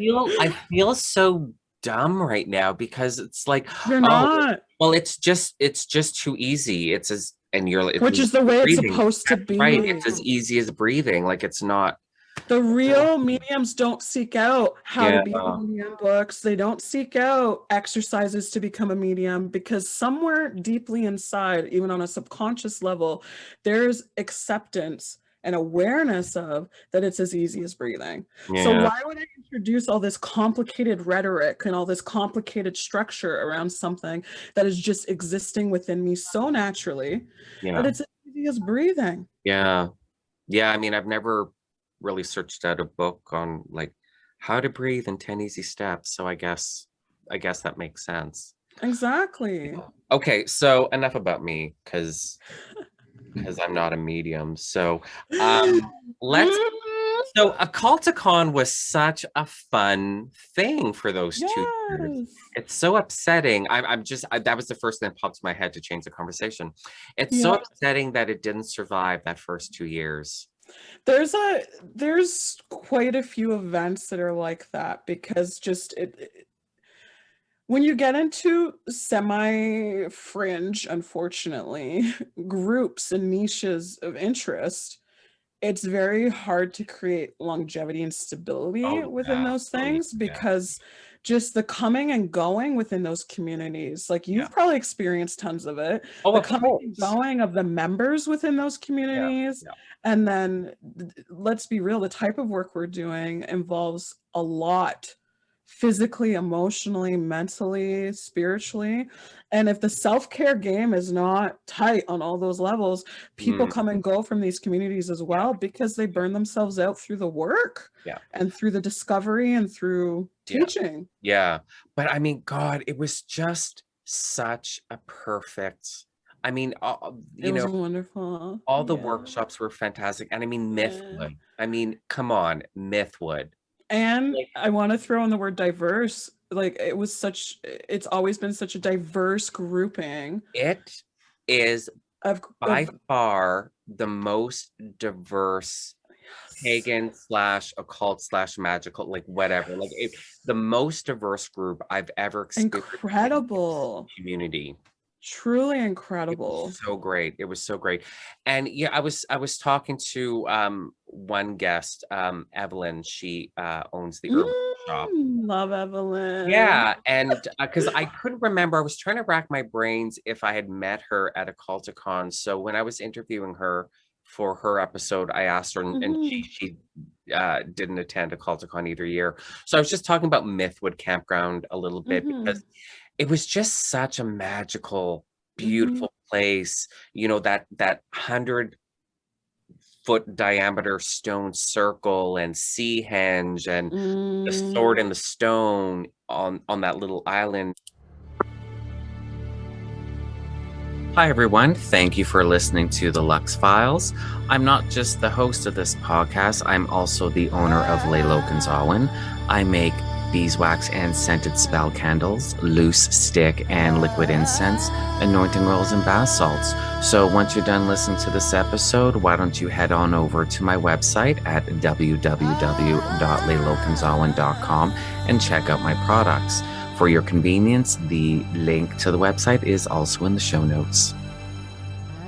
In the middle of the Mhm. pond and the Beautiful. castle stage and all the shrines and grow. God, it was such an amazing place. It was so amazing. And the Mhm. second year we consecrated the voodoo. I don't know if you'd call it a temple or whatever, but that was one of the most I was there for that incredible in the back because I think I experiences. was doing I think I was just coming out of something. I was Mm, booked for something and I was just so I was late to it, which I hate showing up late to ritual. Feels I horrible. know, right? I But know. I was, oh God. And That was I'm incredible. coming in late to it, like engaging with the spirits on the trail coming into it. Like, is it okay if I come in?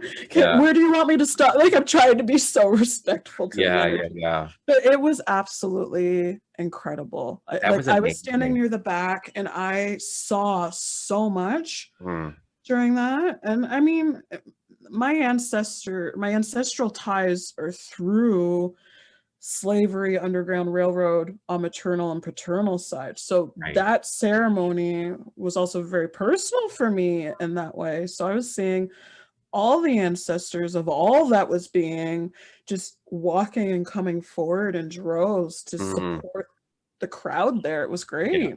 Oh, God, that was such an amazing It was experience. stellar. Because I've never experienced anything in the voodoo tradition. Mm, So it was so rich and alive and the air was thick with the energy and it was just, yeah, it was absolutely mhm, incredible. Those mhm, were two amazing years mhm. They on. were just, Yeah, yeah. yeah, they really truly were. It's really disappointing that that's no longer well, Well, it will be interesting to see what happens post-COVID. And I mean, no.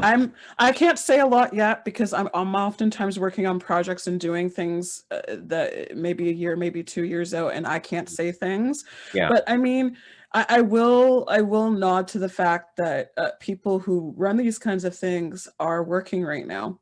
And I'm in contact with people. So there are things that are, just because we are where we are in the world right now doesn't mean that things won't be coming when we're in a state where restrictions are lifted enough that we can.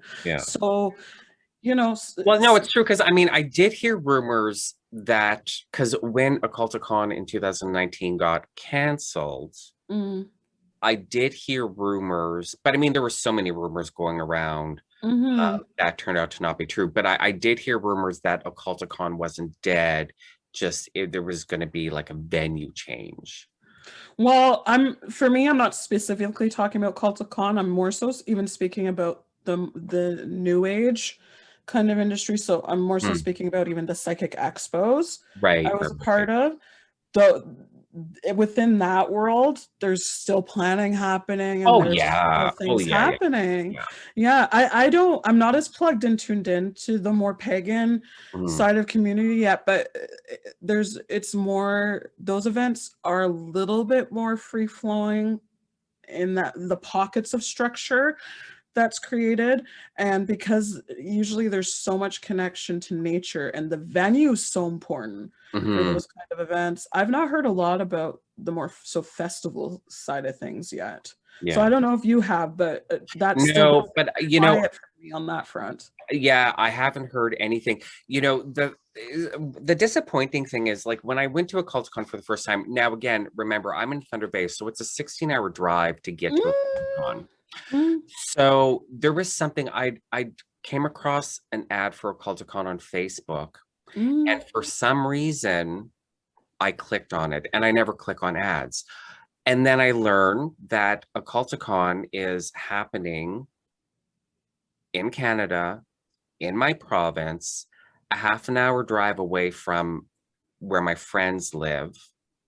And I'm like, oh, maybe I'm meant to go to this place. Yes, and then I discover it's the first Occulticon. So I'm like, oh, what if it's dodgy? Because it's an effort for me to get there. Like I said, it's a 16-hour drive. You know, you're spending money, like vendor fees, blah, blah, blah, blah, blah. But there was a reason why I clicked on that ad that's the only Facebook ad I've ever clicked on. So I went, and it was so amazing. And I made a ton of cash. So year two, I didn't want to like jump the gun. I'm like, I'm going to try year two. Maybe year one, it was just a novelty for me. It was a fluke. Yeah. Not even a fluke for like business wise, like successful, like for making cash. But I mean, putting in the effort of that 16-hour drive, and you know what I mean? So I went the second year, and I'm like, oh, I'm living for this. I'm living for this. So, when everyone that lives down in Southern Ontario, they were all like, oh, there's also this event and that event, blah, blah, blah, blah, blah. So many. So I'm like, okay, I'm going to attend 3 or 4 festivals. However, so, and all the other festivals are not near anyone none of my friends. So, because I'm crashing at my friend's house, because I had, my little sports car at the time. So it's either pack up my product or pack up camping gear. Well, I'm going down to sell as a vendor. So obviously I'm packing. So it has to be, it would always be the product for my friend. So I'm like, I have to figure out how I can get to these festivals. I would rather not camp in a tent. So what are all my options? And I went through all these options, and I came across this woman just out of the blue online, Daphne's Caravans. Turns out she's in Flesherton, which is a half an hour drive from the same friends. And yes, it is. Hand builds Vardo style wood caravans. I remember when your caravan was being posted on socials. I remember following it, and I remember liking it. And so I order a caravan. It only cost me $5,000, made to my specifications. Then Occulticon 2019 gets canceled. Then COVID happens. However, you are ready to hit the ground running. Okay, but here's the thing. So 2 of the events that everyone down there were like, you have to attend is Wiccan Fest and Harvest Fest. It's run by the same people. So Wiccan Fest in the spring of 2020, Actually, this is a good story, but it's going to take a little bit of time. I'm going to take a break because my dogs are getting a little antsy. I'm going to Absolutely. outside. I will be back in a minute. So I'm just going to pause. And we're back, and my dogs have gone pee-pee, so that's pretty exciting. And Holly has settled down on my desk and is curled up like a donut. And yay! So all the fur babes are here and accounted for and happy. Yeah, lying down and quiet and content, which is good. Yeah, okay, so Wiccan Fest, pandemic rolls around, so Wiccan Fest decides to do their event virtually. So there was one, and I attended, and there was one, oh, and we had been in communication via Instagram because when I decided when I wanted to order the Vardo, I'm like, I have to make sure that all of these festivals that people are telling me you have to go to will allow me, instead of having like the regular vendor tent, Vardo. And what's that? Yeah. So I contacted them through Instagram. They're like, yeah, no, that's amazing, blah, blah, blah, blah, blah. So pandemic happens. They do Wiccan Fest online. And there was one lecture in particular that I was really looking forward to. It had to do with like death and ancestors. And it was the last one of the 2 days. And the lecturer, he had he did another one either the day before. It was the day before. So when he does his first lecture, he's like, hi, my name is blah, blah, blah. I can't remember his name. And he's lying in bed, shirtless, with a woman next to him. They're at a nudist resort. Okay. And like, unprofessionalism aside, whatever, I'm not that uptight. I really don't care. But the point is that he's appears naked, at least from the waist up, in bed with a woman. I want to make that clear because that's important. So finally, his second one about death and ancestors and whatever, the one I was really looking forward to, is happening. And there was something, I thought I was going to miss the first bit of it, and they were doing it through Zoom, and if you're not a host, you can't record. So I'm like, okay. Unless you're given permission, Yeah. So what I did was I turned on my voice recorder on my iPhone because I thought I was going to miss around the first 15 minutes. And I can't remember why, but it was important enough that for me to miss this bit. And I didn't want to miss anything. So I'm like, well, I'll record whatever beginning that I miss. So as it turns out, I got done whatever it was early, but I forgot to turn my recorder off. So he starts in blah, blah, blah, blah, blah, blah, blah, blah, blah. And then he says something about, gay men don't have to be hung up on, because talking about ancestors and having kids and, stuff like that. And he's like, gay men don't have to be hung up on not being able to have children. And then he says, you faggots, blah, blah, blah, blah, blah. And I just stopped dead. I'm like, did I just hear correctly? Because he has an accent. He lives in the States, but he's from England. Did I just hear correctly? I'm like, okay, he has an accent and he was sitting on a sofa, but he had kind of stood up and was facing this way when he said it. So you were trying to give him the benefit of the doubt, as you would, because you're such a loving person. So now my brain is just going, and I'm like, what do I do? What do I do? What do I do? And I looked at my phone and I'm like, my voice recorder's on. I need to listen to this over again. So I exited. I completely exited out of the lecture. I re-listen and he's like, oh, you faggots, blah, blah, blah, blah, blah. So I get on Instagram and I'm like, to the organizers of Wiccan Fest. So they're like, oh, I can't believe, I'm so sorry, blah, blah, blah, blah, blah. And they do that whole copy and paste. Oh, we, safe environment, inclusive, blah, blah, blah, blah, blah, blah. The thing that straight people and white people love to, that's why I say it's just copy and paste, I'm straight people, familiar. yeah, right? So, we're going to talk to him, blah, blah, blah, blah, blah. So the rest of the day goes by, hear nothing. I wasn't expecting a response in 15 minutes, like an answer and a resolution. The next day, that week, the next week, nothing.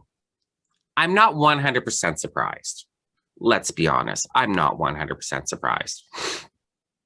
6 months later, they send me a message on Instagram. Oh, follow our new account for Wiccanfest, blah, blah, blah, blah, blah. So I respond back. I'm like, okay, so I contact you guys to let you know one of your lecturers used the word faggots. You gave the whole, inclusive safe space song and dance. We're going to talk to him and get back to you. And 6 months later, my first communication with you after 6 months is, follow our new account. So they respond back, oh, we're so sorry you didn't get our last message. And I'm like, I can see all the messages. That's not how social media works. Yeah, I can see all the messages that have been passed between you and I, just like you can. There is no message.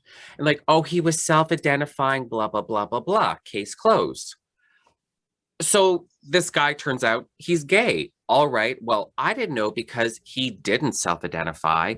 And when we first met him, he was naked in bed with a woman at a nudist resort.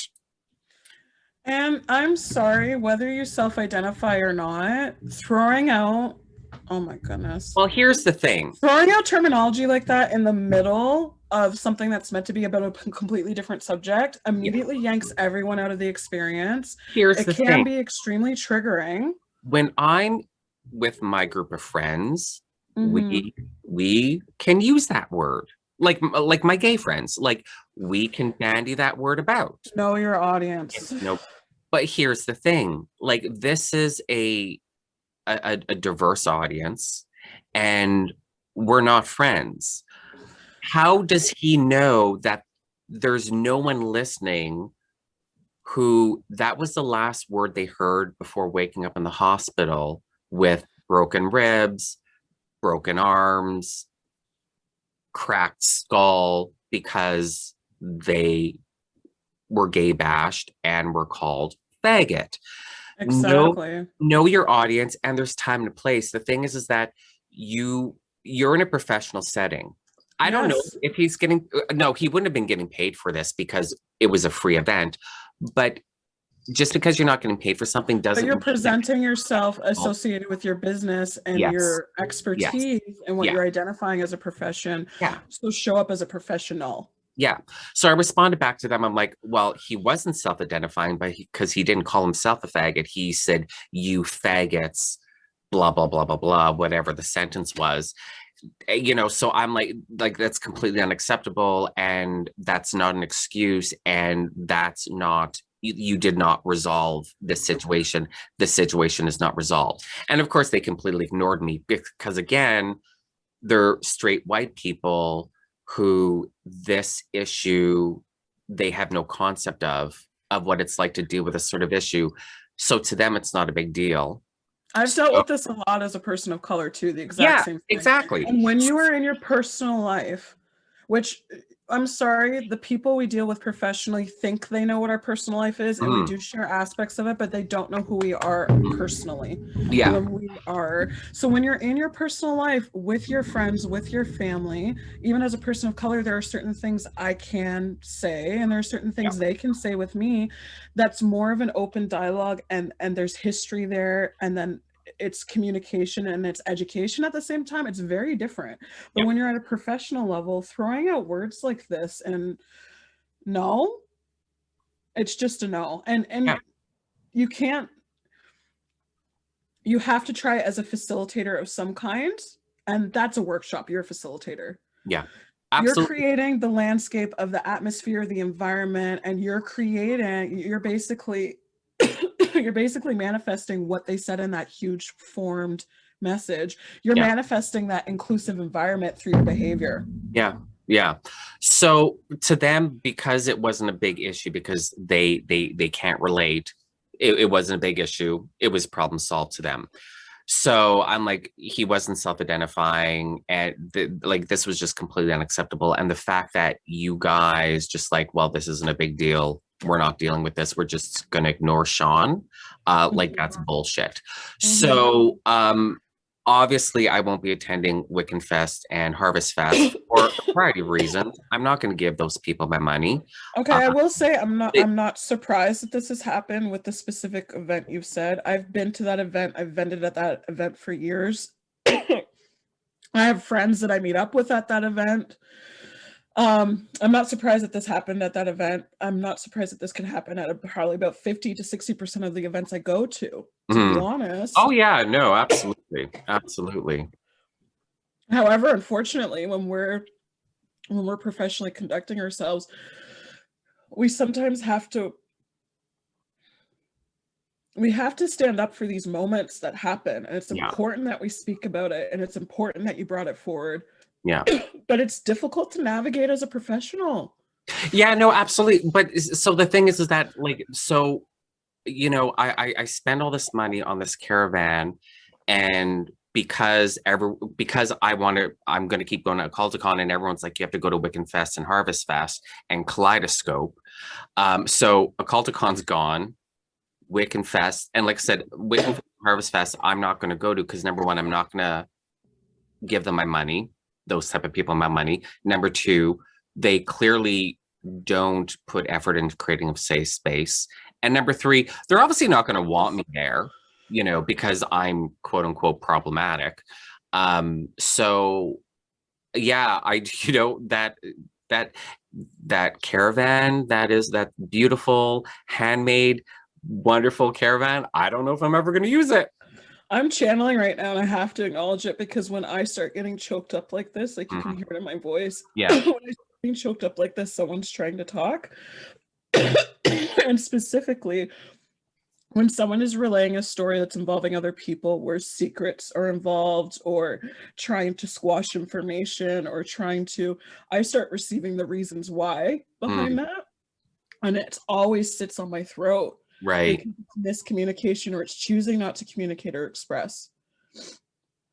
In all reality, they had no idea how to handle. I know they didn't. Absolutely. Absolutely. They had no idea how to handle it. Yeah. I don't feel like there was a desire to take ownership that happened at our event.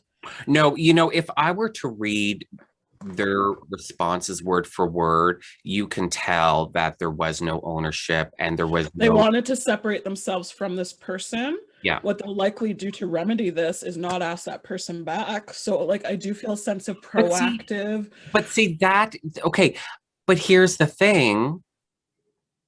That's your response. You know what?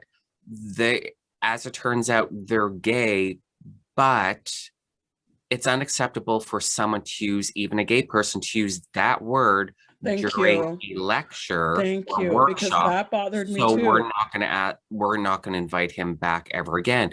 But that's not even what I wanted to happen. I wanted them. You wanted acknowledgement. I wanted them to get back to me and say, we spoke to him, and even though, and then they say, oh, it turns out he's gay, but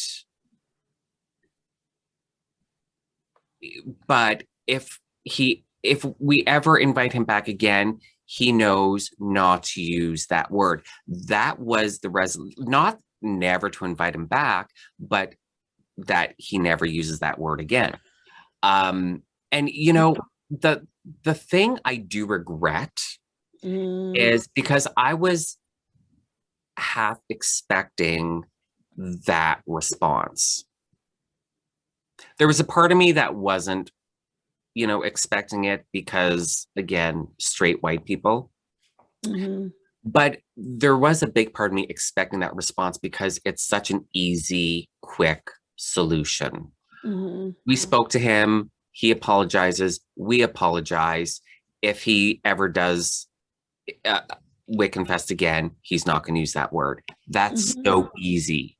So It's direct. You were expecting the direct approach. Yeah, but because I was half expecting that response, that's the reason. That's the reason why I exited the lecture. Because my first instinct was to interrupt him in front of everybody and say, I'm sorry, did you just use the word faggots? And then go off on not like a tirade, but on the address it in the moment, unacceptability of him using that word. And then he's like, oh, but I'm gay. I'm like, it's still unacceptable because number one, it's a professional setting. Number two, you don't know who your audience is and you don't know all of their experiences. So if you're used to using that word in your circle of friends, that's great. This isn't your circle of friends. And so I regret not being public about it. I regret not being public about it on social media when it happened, to say, okay, this happened. This was the organizer's response. You know, for all of you LGBT people out there, question whether, like, when we're back to normal and the physical events are happening, question whether you're going to be in a safe space, you know, physically safe. Just be aware of this, because they have no personal accountability. So in a way, I regret not being public about it. But like I said, I was really expecting the very simple, we're sorry, we will ensure it never happens again. We've spoken to this individual. They will never use that word again. And we will make sure all future lecturers know that these types of words, the F word, the N word, words like that are not acceptable in any circumstance, you know?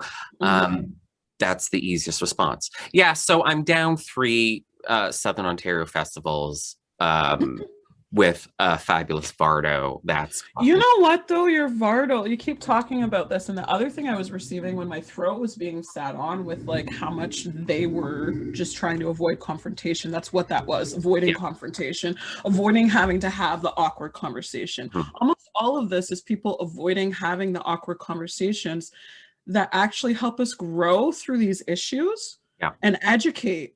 These conversations need to happen. But anyway, that's my own tirade. I got to. But yeah, I to speak to all of that, I've attended that particular festival as a vendor. I made the choice to stop after a few because you do witness a certain way of events being run where there's lack of sometimes structure, or there's lack of accountability, or there's lack of hierarchy, or sometimes you notice that certain people are treated one way with certain opportunities or advantages and others are not. So I personally have made the choice not to vend there anymore. I have attended, the most recent time I attended was as somebody going as, I guess, a patron, you would say, of the event. But that's because it's literally in my backyard. It's about 40 minutes away from me. And I have people I know that still attend it out of their choosing, and it's those people that I want to connect to. So if they're 40 minutes away from my backyard, I'm driving there to see them. To be able to spend time with them. But I made a choice a long time ago with certain outdoor festivals, because there's a few that fall under that umbrella of lack of accountability, lack of structure, and sometimes lack of clear, decisive hierarchy. Right. Of knowing who to go to about certain issues. So I've kind of over years, and I get this question sometimes by people, because it's like, oh, I used to see you at this event, why don't I see you there anymore? To answer that question for everybody, when I choose to pull out of events, it's because the writing's on the wall. The proof is in the pudding. You can tell when you're a part of an event how an event is run. And you can tell if you want to associate your work, your name, your brand with that landscape and that environment. And there's a lot that I have chosen to pull out of because of that reason. So when it comes to your caravan, you know what's interesting is that I do still see travel, but it's not events. Like it's not you going to an event that someone else is running. It's almost like, I don't know how to say it other than pop up. It's like you creating events yourself. Like it's a very interesting thing that I'm seeing where the podcast is perhaps on the road and you're meeting up with like, you know, guests elsewhere with the people that you connect to. You're going to stores where your stuff is stocked and you're having conversations with wholesalers and distributors. And so there's very much a Sean tour in the caravan that has nothing to do with events. Because it's funny that you mentioned that. It's funny that you mentioned that. Yeah, it's funny that you mentioned that actually. Not really. Yeah. Stay tuned, everyone. I'm a psychic medium. Yeah. I was put in another uncomfortable situation. I was booked to do a workshop at an event that turned out that two other presenters were like full-on card-carrying Nazis. And I had to pull out of that event. And the event ended up getting canceled because the information became so public that it just became there's no coming back from that PR nightmare.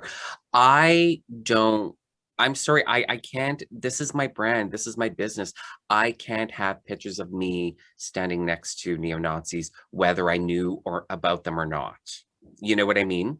They're not.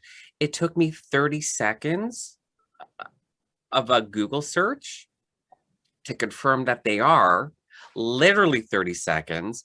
And it took me about 10 minutes to connect the dots of different organizations and different leaders of organizations. It was such an easy Google search that, I mean, patches on clothing, you know. Sean, I'm doing my deep breathing right now because sometimes when I hear about this stuff, my blood starts to boil a little bit. Yeah, like pictures of them at these organizations, like camps type, you know what I mean? Like it a 30-second search confirmed these two people. A 10-minute investigation connected a lot of dots, like to be like, no, this is completely undeniable. So yeah, you have to be careful. You have to be careful about these issues and who you end up associating with and putting your safety, like you're attending an outdoor event. It's 2 days or 3 days. You're in the middle of nowhere. You're vending in a tent, you're sleeping in a tent, or you're whatever, like, you know, you can't have your safety in question, like your physical safety in question. No, and sometimes you're, and this is where the psychic side of it even makes it even more complicated on a whole nother level. I've pulled out of events or media opportunities or situations before something happens because I receive that something's going to happen. Yeah. So I pull out even before sometimes, and I've done that. I've canceled media stuff where then the event gets canceled. Right. And what kind of look is that I'm a psychic medium plugging an event and then the event's been canceled? Yeah. So I actually receive don't do that. And sometimes I don't have context. So then I'm like, okay, I trust the people who taught me how to do everything that I can do, which is spirit. But you get to a space, this is where I want to affirm in the positive for you. You get to a space in your career where it's no longer about you attending the events to get that. It's more about you creating the atmosphere of the event and you. So I'm excited for you with some of the stuff I'm seeing that we'll keep about, because there needs to be surprises in life. Absolutely. Yeah, no, it's not funny that you bring this up at this moment, but it's It is validation. Let's use that word. It's Yeah, validation to that's thoughts good. occurring outside of this interview. Done. Absolutely. Yeah. Absolutely. Yeah. Yeah. It's just, it's such a letdown though because, when I'm into something, I'm all in, and I've had the same letdown from, I will support you 100% and I will talk yeah. up and I'll be like, you have to attend this, you have to attend this, you have to attend this. This was amazing. This was amazing. This was so great. This is all I'm going to talk about on my social media. And you just, you pull these dick moves and it's like, yeah.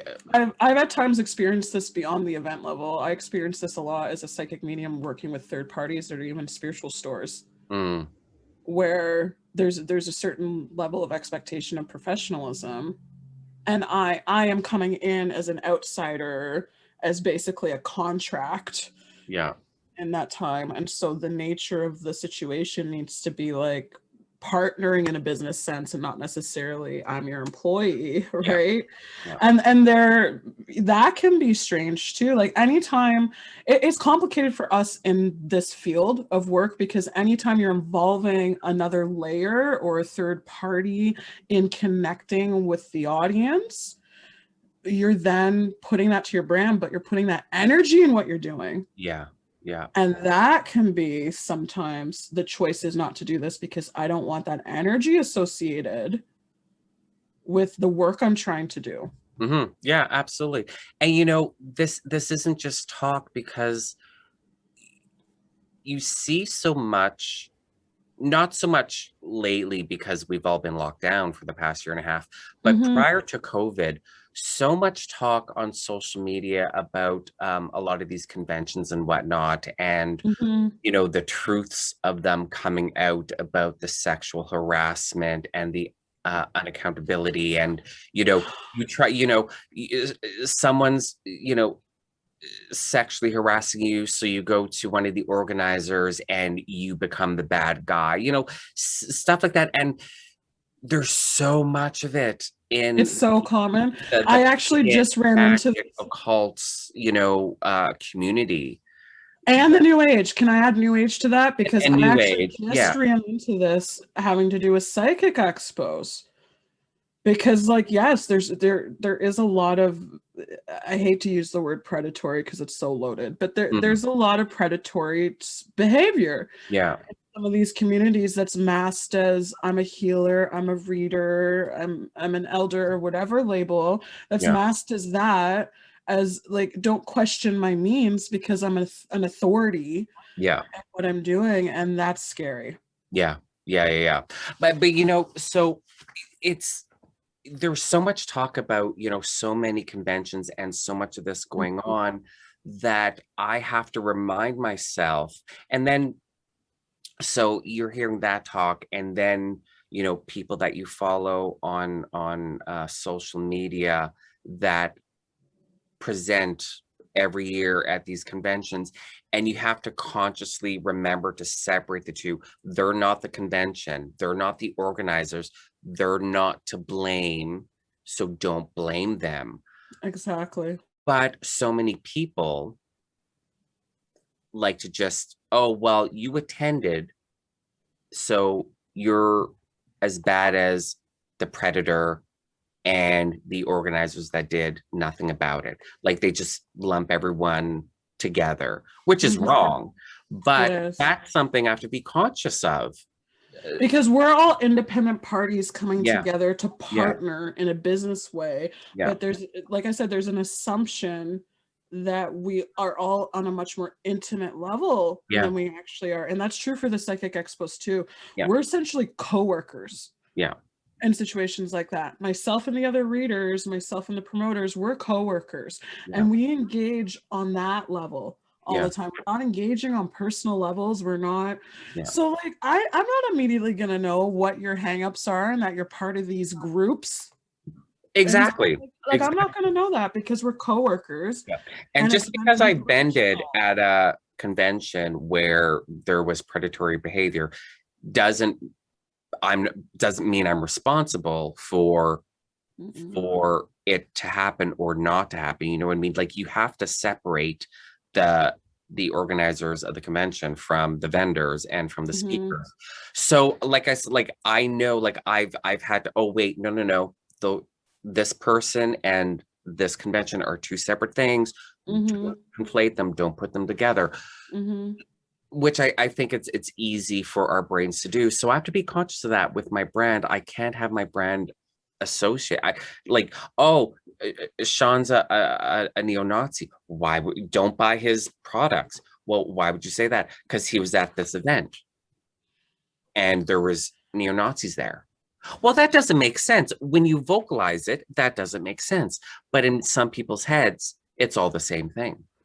Behind the scenes, I'm saying no to opportunities more than I'm saying yes. Yeah.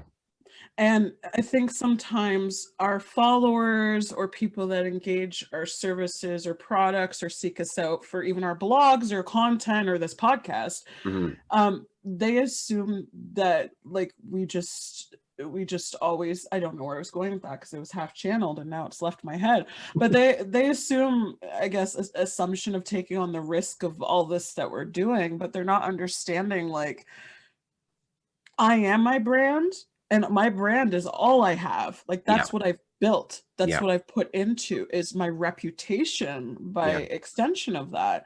And I only care about my reputation so far as being able to do the work. Yes. Right. Like I just want to continue to be able to do the work that I've obviously been called to do. Otherwise, why would I have these abilities and feel the desire and so easily slip into the client work for me?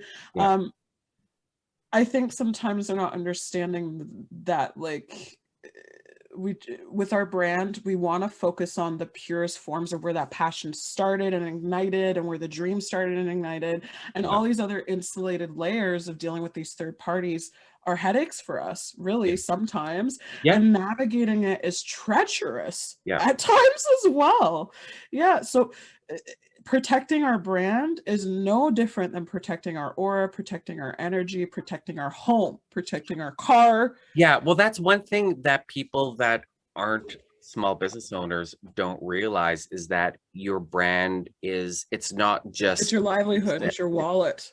But it's not, but it's more than that. It's not even separate from, like, you can't separate it from yourself. And you know, the thing is that I want to protect my brand. If I won $10 million tomorrow in the lottery, I would still be making the products in the same crazy way that I do, where it's like, oh, I worked 14 hours today. I had no choice because I have all these orders. I would still work at that pace because I love. We do it because we love it. And if I won $10 million tomorrow, I would still be seeing clients and I would still be doing the work I'm doing because we do it because we love it. So that's why preserving our brands and preserving our reputation and preserving the true intention of why we do this work is vital, especially with the nature of work we're doing. Exactly. And because I don't happen to have $10 million, the other part of protecting the brand, the other part of protecting my brand is that it is my only source of income. Now, you know, my brand could be damaged where I do half the business that I'm doing and I have to go get a job, you know, to make up for it. But that's still damaging to me personally because that's less products that I'm making, therefore that's less people that I'm helping. So it's still damage, you know what I mean? Like there's like, it's still damaging, and that's why when we say our brand, we're our brand is us, it's because you're doing the work and you're helping other people. It's not just product, it's not just a source of money, and unless you're doing that, you don't necessarily understand how that all comes together. And those of us that, you know, those of us that protect our brands, and you see us making behind the scenes choices like that to protect our brands, like those of us doing that are just trying to keep the honest, humble beginnings of why we got into this in the first place. And being practitioners of spiritual things in our personal life on top of it being part of profession, it's even more important to preserve that that level of integrity in what we're doing. And like, let's get down to it. There's also like ethics involved in what we're doing. And there's so many layers to this that like ethically, do either of us jive with the idea of conducting our business with certain personalities in certain environments? And ethically, no, I could not do that. Right. It's not just about me and my brand. It's also about, as you said, the people coming to get your products that you're connecting with, or for me, the people that I'm connecting with in a lecture, in a seance, or one-to-one. Yeah. So, and we are the brand. People think my last name is Awakened, but when you're saying we are a brand, like so much so, Sean, that I now get the question of like, is your real name Awakened? And I have to go, no, like I may need to come up with like a rhetoric or story of like the origins of my last name, Awakened. Yeah. You know? Yeah, no kidding. That's how much we're our brand, though. That was my point of saying that. That's how much we're our brand. I mean, my brand is my name, actually. Layloken is my my druid name that I was given when I was initiated into OBOD. And Awen, just means creativity and inspiration. So like Lailokens creativity or Lailokens inspiration. So, I mean, my brand is my name, is me, is my brand. Like there's no separation, and it's in my house. It's in my house. I mean, my product, my raw materials, my packaging is in my house. I make everything by hand. My labels I designed and I print out by hand. All my products are made in my ritual room, in sacred space, in my personal sacred space where I do my personal rituals, where I connect with my gods and my angels and everything. Like, I am my brand. My brand is me. One could say, like, you're getting the best of me. You're getting the best of me. One could say that for both of us, you're not going to like me for this one. And I tell my clients that beforehand. One could say that for both of us, we are our brand because our brand is as easy as breathing, just like how we are mediums because mediumship is easy as breathing. We just are these things. We exist in this space. We are a brand. And change the topic. I told you. I warned you, though. I warned you. That's funny. Yeah, but no, that's just the reality, and we have to be careful. We have to be really careful. I have a change of topic for you because I've been meaning to point this out forever. I sit on messages sometimes. Okay. And I do this thing where I sit on a message and I run it up the flagpole a few times just to get validation. Like, should I be saying this? Because sometimes the messages that come through are vague or anecdotal, or I don't have the context. They have this entire time been lighting up the number 10 behind you in the frame through the paint color of the wall. You have the number, you're sitting in the middle of the number 10 behind you, and they keep lighting it up like LED lights for me, or like it keeps glowing because you're at a completion. You've arrived. And they've been trying to communicate that to me the whole time. And I'm just like, no, guys, like, no, a 10, that's too vague. Like, give me more information, because I'm the type of medium where it's like, I want more. Evidence. So it's the number 10, like behind me here? Yeah, through like the color of the paint on the wall around the frames. So it's a gold 10. It's a gold 10. That's interesting. And it keeps glowing gold and white. And it keeps lighting up. Oh, I know exactly who I have to have a conversation about this. But you don't need to validate, because like this also feels, an edge of this feels personal. So don't feel the need to validate. Again, like it's like the lizard message that came forward earlier, I have to say something because I'm biting my tongue, but I do feel the personal nature of this message. So please don't feel the need to validate. Not like not in conversation in like in a way to validate it, but a conversation, because if it's what I'm thinking of, there's one person I can talk to and say, does that make sense? And he'll be like, yes or no. They just switched to my affirmation, which is yes, yes, yes, yes, yes, yes. Because I ask and I re-ask, and we have a system. They have to give me an answer multiple times before I'm like, okay, I'll vocalize that. But I know the answer is yes. I know. They just gave me so many yeses that it's like, and it's literally like they're clapping like this in a circle. There's a circle shape involved in this as well for some reason, which I know I'm getting so abstract now. But my affirmation is now getting physical. Like almost, I don't feel, this is a new physical sensation. It's almost like fingers doing this up my arms. It's like a goosebump that is traveling up my body, which I've never experienced. I don't know what the sensation is.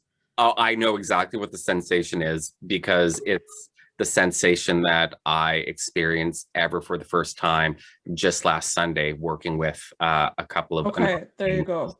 So the other thing, and this is the medical intuitive, I physically experienced what the person I'm with experiences, but also, how do I say this? I tune into how someone else's gifts and moments of validation manifest. So weirdly, and this is something I've come to learn just being around other professionals in this industry, that's a talent and ability that I think is mine. Being able to piggyback on gifts essentially, and being able to tell you, I'm now receiving like this, which by the way is not the way that I receive. What I didn't want to say is I already knew it's probably the way that you receive, but I'm not looking to put words in mouths. Yeah. So like I was then getting this, and what's interesting is that there's something happening with the legs now, where it's almost like when I'm sitting, it's almost like that fold that happens at the hip going down is warmth to like my knee now. It's like radiating warmth down my legs now. Like I've got a blanket on my lap almost, or like it's a very strange sensation, the warmth in my legs traveling downwards, which is very nice. That is a lovely validation that you have there with the warmth. And there are spirits associated with that validation as well. I'm going to stop there because this feels personal at this point, but there are keep going. No, like you could keep going. Okay, there's entity spirits associated with this warm sensation. Like you are channeling, you're in a flow of some kind and things are happening. So pay attention to when this validation happens, because I'm seeing you like with the desire to close your eyes when this warming sensation happens, and I naturally see a smile coming across your face. So you're jumping into a channeling zone that is specific and entity energy that feels ancestral, by the way. And it's very, I don't know, this is beautiful what I'm feeling. You're very fortunate to have these validations. So all of these sensations that you're feeling, like you're literally reading some journal entries in my magical journal. This is how I read with my work with these Enochian angels, with these sensations that you're getting. But you've asked the question recently, needing validation for it, which is why it's channeling through me. Is you've recently physically and also perhaps written down needing some sort of validation because of the doubt that we were speaking earlier about. I'm not a medium. You've needed the validation that because things energetically are happening exponentially for you right now. That's the gold 10. They're lining up the gold 10 again in ritual, in practice, in structure, in the things that you're doing in personal and professional spiritual practice right now. There's so much blossoming, and there's so much, how do I say this in terms of the idea of science experiment with ritual. There's so much, let's say, data yielded from some of the questions being asked and some of the things you're seeking, that soon it will be too much information, and it's already starting to be that way, but you're not meant to sift through all of it and understand all of it. And especially right now, that's going to come through writing a book. Why are you the second person that said that to me? Lord have mercy. Because I'm a psychic medium, and because this is where the future is going for you, is that your magical journal is very personal, but aspects of what you're experiencing will be going into literature, will be going into a form that is palatable for mass consumption. You know, this one journal that I'm currently working on, it is personal, of course, but it's not personal to the point where it's like no one can like see what I'm writing. Like this is, you know, these are personal issues. It's funny that I'm writing this journal every time in this one particular journal that I'm like, I'm excited for people to go through this journal when I'm dead. It won't be then, but like it's in a museum type thing. Like it'll be with family. Like I willed all of my magical stuff to, you know, the British Museum of Witchcraft or the Buckland Museum of Witchcraft. No, it's gonna be willed. It's gonna be willed to a person. Oh, I don't like to family. Oh, I don't like that idea. I prefer my stuff being given to the world. No, but it's then given to them for them to package it for the world, which is interesting. That's interesting. That's interesting. You're the second person in, I think, 2 weeks that's mentioned a book. So the other affirmation you have to watch out for is the shoulders, because I'm starting to feel it in the shoulders right here. And you know where the shoulder blade is, or right here. With the angelic work you're doing, you're going to start experiencing a lot in the shoulders as well. Oh, I just assumed that was just me overworking, making products. It's a very weird sensation. It's right here and it goes around to here, and it almost feels like I'm wearing armor or a harness of some kind. Like it almost feels like I'm wearing cloak, was just said. It almost feels like I'm wearing something that is affixed to me. So this sensation, I'm gonna use this terminology, which we're from different schools of spiritual practice. So you have to help me out here with what this manifests as your school of practice for spiritual things. But it's manifesting almost as what I would label astral objects or astral, because when we do the spiritual work, we have objects of power that do not physically exist. Yeah. This is manifesting as an astral object that I'm almost wearing. There's a bit of a weight to it, if that makes sense. Yep. Like a lawman or a breastplate, and okay. It's higher than lawman, by the way, but yeah. It's what? It's higher than lawman, I would say. I'd put you at more general territory, but yeah, and further back than that, but yeah. That's interesting. That kind of answers. And the completion message, this feeds into the 10. The completion message and the message of the armor is all leading up to you are the facilitator. You're about to be organizing strategically, facilitating, convalescing, bringing threads and things together like a general. Because now they're leading me right to, this is where I'm showing my nerdiness and my geekness. They're leading me right to The Art of War, which I read sometimes just to prepare for business or spirituality, right? So they're leading me to the book of The Art of War and showing me you're approaching things so much more strategically now.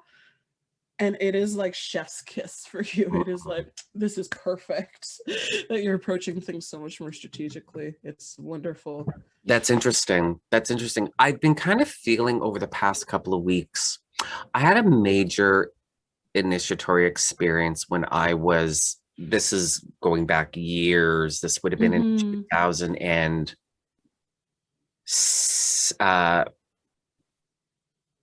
2006 or 2007.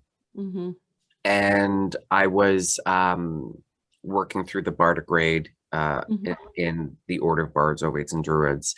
And I had, the previous year, I had gone back to school I went to the Transformational Art College and I took their natural healthcare practitioner certification course. And there was learning Reiki and all sorts of different energy modalities and whatnot, aromatherapy, herbalism. Like it was just, that all came together, and and I've spoken about it on my podcast before, and on Fred Arcee's podcast when he interviewed me. I had this major initiatory experience, and I remember when it happened, where it happened, what it felt like, what led up to it, what it was like afterwards. And it was like my body shattered into thousands of pieces. And I had to go through the process of picking up each piece and deciding whether I wanted to throw that aspect of myself away or keep it. Oh my God. And it was so transformative that there's a pre that moment, or that pre-initiatory Sean and a post-initiatory Sean, that are two so completely different people. Oh, absolutely. That anyone that knows me now that didn't know me before then wouldn't recognize that pre-Sean. So completely different. And the past couple of weeks, I feel like that's that happening again? I'm maybe, I don't know. There's similar feelings. It is. It's happening again, but in a different way. And it'll be completely different way. Absolutely. There's a few things I have to address here, because my expression was cut off again. My airflow was cut off. What about your initial, this is a question for you to think about. We don't necessarily have to talk about, but reflect on. What is it about your initial experience that you're still doubting in? Because there is still something that's being doubted in. While you were talking, my airflow was completely cut off. There's something about that you still do not feel fully validated in. Not the whole experience, but one thing that isn't necessarily coloring the tone of all of it, but it's like Princess and the Pea almost feeling. There's a pea under the mattress with this experience. So when I was talking about, like, my body just completely shattered into thousands of pieces, and I had to pick up each individual piece and say, soul retrieval. Yes. Yeah. This part of me I want to keep. Oh, I don't like this part of me. I'm going to throw it away. And it wasn't so much about throwing away all the negative aspects about my personality, because I picked up one piece and it was my biting sarcasm that could be very, like, if I want misinterpreted. No, not even misinterpreted. Well, misinterpreted, absolutely. But more so that when I want to be hurtful, it's my sarcasm can be so sharp that, like a really sharp blade can penetrate without it being felt. So you don't realize it right at first. And I'm like, oh, I like that, actually. I'm going to keep that. And I've always doubted, out of that whole experience, I've always doubted that move. There was nothing else that I kept, and there's nothing that I discarded that I've ever second guessed, except for that one thing, because I thought it would be handy.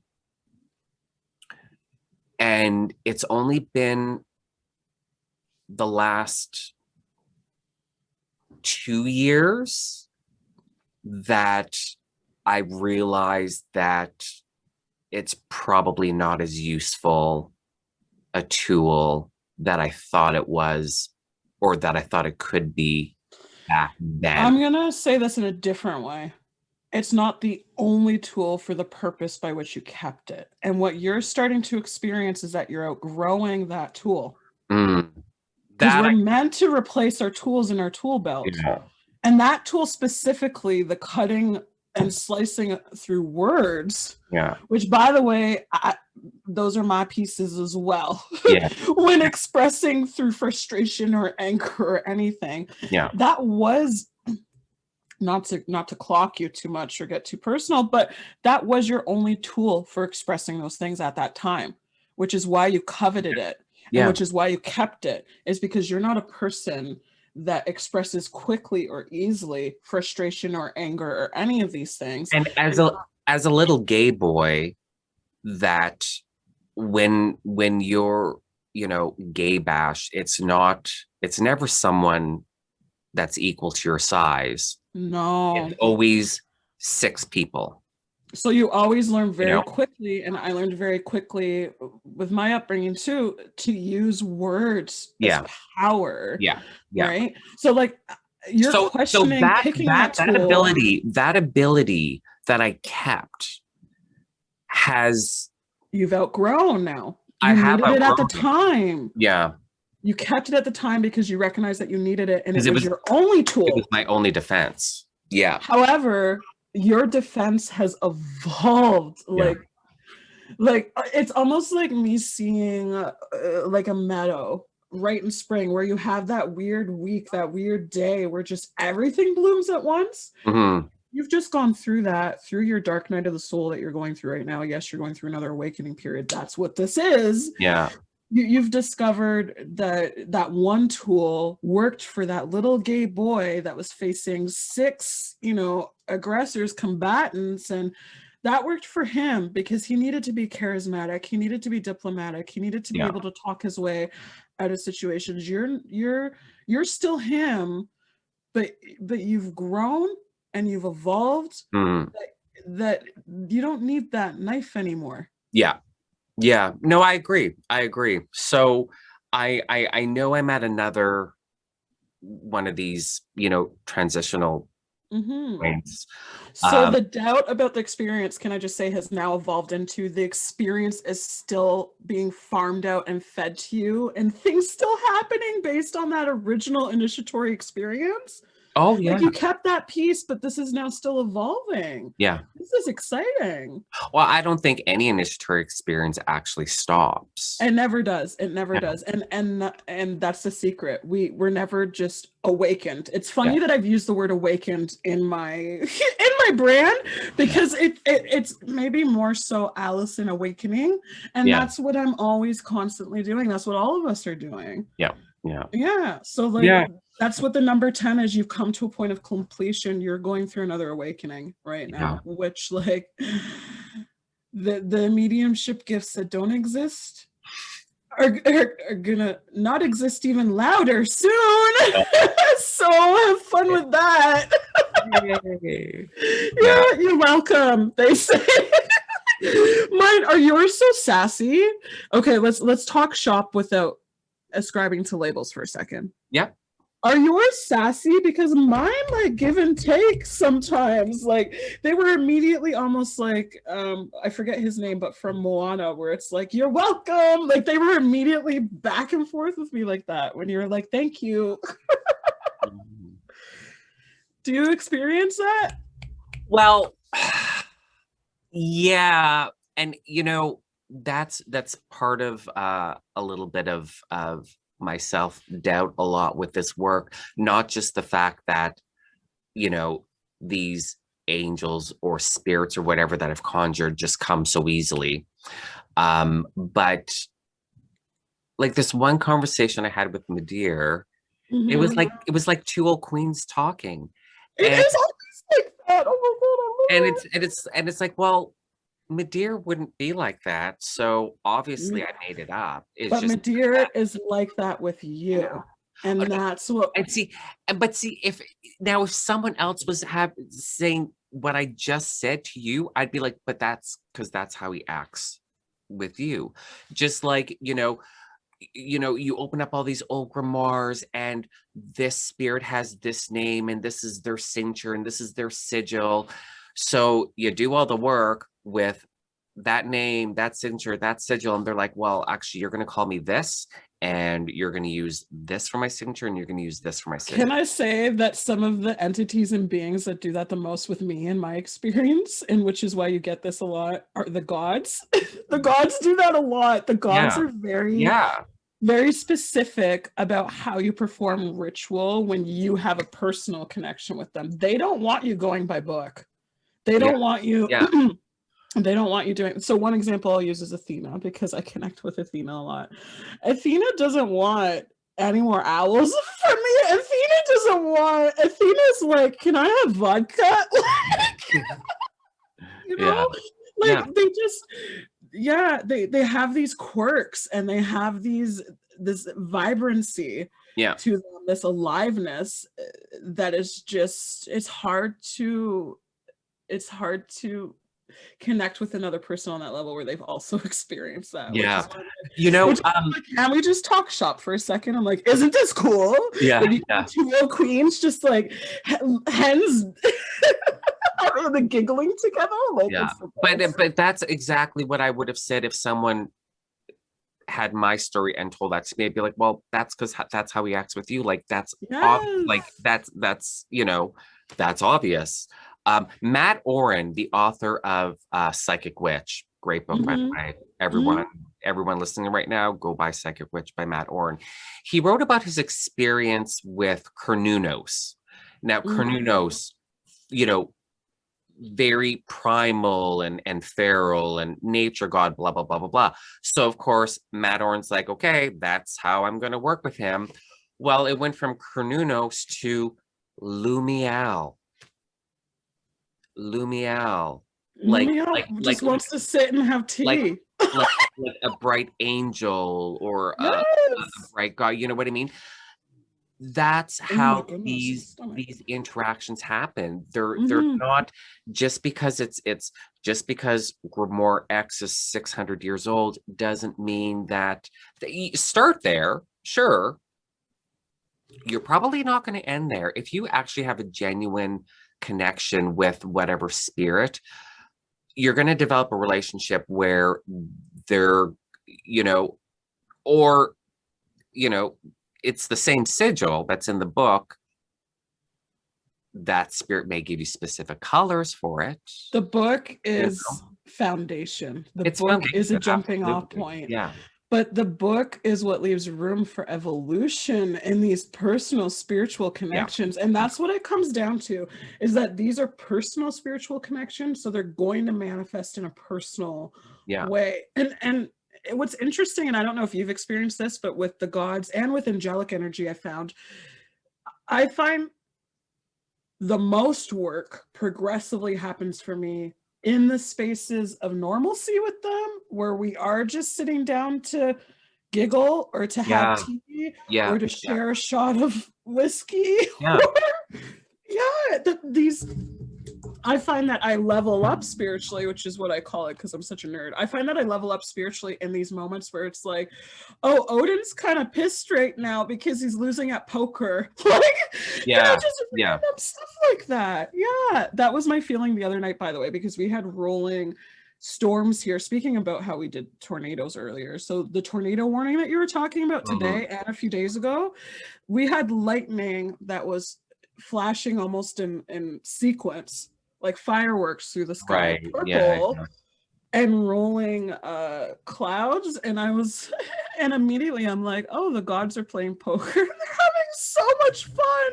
That's But hilarious. no one would ever, I love you too. No one would ever think like, oh, gods do that. They lay back and they play poker and they have fun. But yeah, like, you know, Lumiel.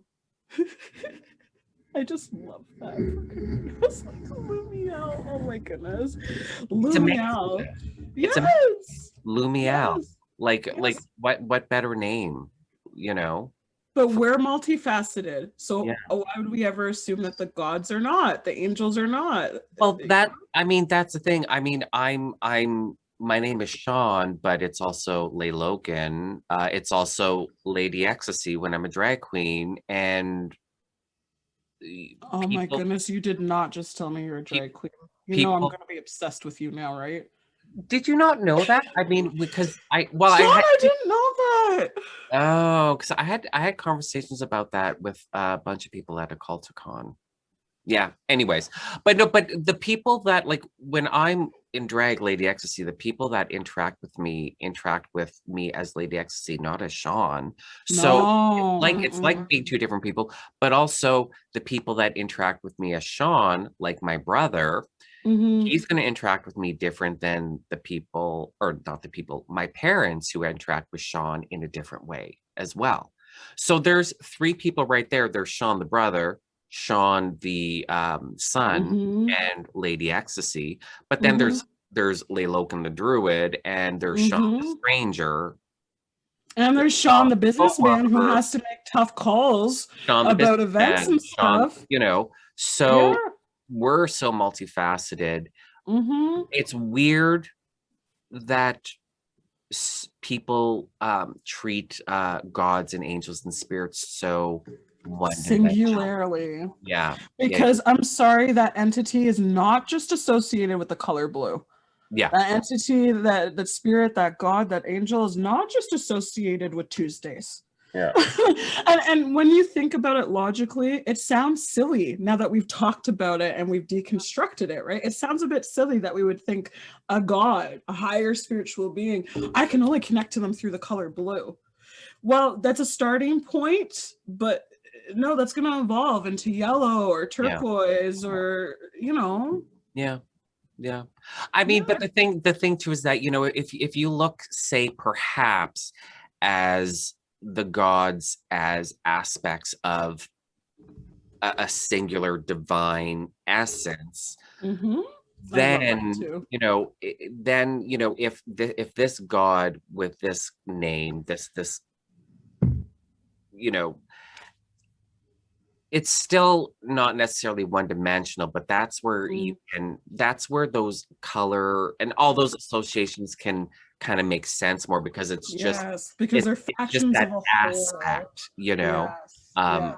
Yeah, so I mean, I like correspondences, I like everything fitting neat and whatnot. Look, I love correspondences. But just keeping in mind that when I'm working with these entities, if they say, okay, but use red instead, I'm not going to be like, oh, but this book says blue and it's published by Wiser, so you know it's right. So the other thing I'm going to mention from a new age perspective, because I'm way more plugged into that community, is the same comparison to that would be the pressure to meditate, right? There's a foundational start to meditation. Right. You're sitting a certain way for yourself. You're breathing a certain way for yourself. You're listening to a certain thing, or perhaps you're seeking out guidance. But where people get hung up in meditation and these kind of experiences is that they put themselves in that sandbox and then they think that's it. Right. Just like the correspondences. I'm putting myself in the sandbox of the correspondences of colors, herbs, crystals, numerology. This is why I love correspondences, is because it's never ending. There's so many. Yeah. But that's your sandbox to start building your castle. But then you get to know through the organic moments, like it's red instead of blue, that, oh, there's a swing set over there. And oh, there's a slide over. You get out of your sandbox through the organic moments, and you're meant to. Yeah, exactly. And it's when people start going off book that they then think they're doing it wrong. I encounter that a lot. So if they are like, oh, I went off the guided meditation though, I was supposed to be in a meadow and I ended up in a cottage. Great. That's an individual personal experience, and it's evolved naturally and organically. So it's the same with the correspondences. Yeah, absolutely. Like, see now I would be more inclined to think my work wasn't successful if the correspondences didn't change. Then I would be like, right, oh, because you've learned that lesson. I don't think this working actually worked. Because if everything in the book, you know, all those correspondences and whatnot, if none of that changed, if none of that was altered, that's when I'm like, oh, I don't think its core successful. At its core, we're talking about creation, right? So you have a sense that nothing's been birthed. Yeah. And when we have a sense in spiritual, magical, all these practices, and I want a sense of something being birthed or created in every session with a client, every seance that I do, you want it in every ritual. We don't always get it. Yeah. But that's what we're not chasing, but that's what we're seeking. Yeah. And the work that we're doing is that moment of creation, birth out of the sandbox, the foundation we've started with, based on the book or whatever resource that's there. So yeah, I agree with you. When nothing changes, that's when it's not exciting. Like, I love when things are constantly changing in this work. Yeah. I mean, yeah, it's certainly not the thing. You know, I don't do magic for excitement. I do magic for transformation. It's a nice byproduct. It's a nice byproduct. Magic should be fun and it should be exciting. Because otherwise it just becomes rote and routine and a chore. So yeah, so when you're having those experiences where because it's just so personal and you realize an individual, I'm having a personal connection with X God, you know, and it's not what I just experienced and the messages I was given is not in any book ever written, you know. And isn't that just the best? Yeah, absolutely. And that's why we do this kind of work. Hey, I live for this shit. Yeah. This shit. This is the best. Yeah. Those moments. You know, and people they don't actually, I know they're thinking this. They don't actually say this because like on, you know, a lot of people will talk about, you know, daily practice and how much time you spend in ritual a week, a day, blah, blah, blah, blah, blah. And my rush day of personal ritual is like totals like an hour. On a normal day, it's, well, I shouldn't say normal day. And I'm not talking like, I make my products like that's a ritual product process. I'm not talking about that. I'm talking about like my personal rituals. Your personal spiritual practice, you know? Yeah. And I was talking to a friend just the other day and he's like, you do more work than all of these magicians writing books, like the experts. And I know people are like wondering why I spend so much time doing magic, because even though it's on Twitter, you can still tell tone with course you can. You know what I mean? Of course you can. People like to pretend otherwise, but oh, absolutely. And you know, and they don't vocalize it. They're like, I can't believe you spend that much time, because that's them admitting that they don't. And then their whole social media persona, high priestess, witch queen, adept, you know, spiritual counselor, just shatters. You know. And my ritual practice is less structured. My ritual practice is how I live, because the gifts are always open. Yeah. So my ritual practice is more so what I wear, what I eat, like my ritual practice is in daily choices in every moment, because I have to position myself in ways where I'm the most open and in the best state for speaking to you in this interview, and I'm the most open and I'm in the best state. I have to perpetually keep myself almost finely tuned like an instrument, if that makes sense. Yeah, absolutely. So my ritual practice is a bit different. Like even this isn't jewelry to me. This is me wearing something that is helping me ground through the energy that I can't wear this in time, and it's not just one piece of jewelry, and it's not just about the crystal, it's about the energy of it. Like it's very, so my structure is more what words would I put to it? Almost like a series of folksy superstitions that have been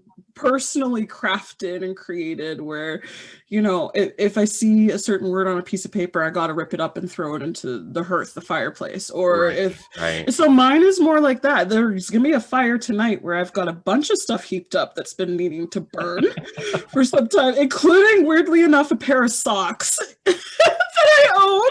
Is needing to be burned tonight. And once I feel like the energy's shifted enough, then perhaps I'll be making s'mores from the fire as well. That's my personal spiritual practice. Yeah. So what I love about the podcast too, and events like a Culticon and everything that we're talking about, is that you and I are from very separate worlds. Yeah. Yeah. But we bond and mesh so easily on the raw, unfiltered form of the experience. Yeah. And that says something. Well, and the listeners need to pay attention to that. We are so different, yeah, but we can validate and verify on so many levels together that our experiences are the same. Well, and see, that's the thing.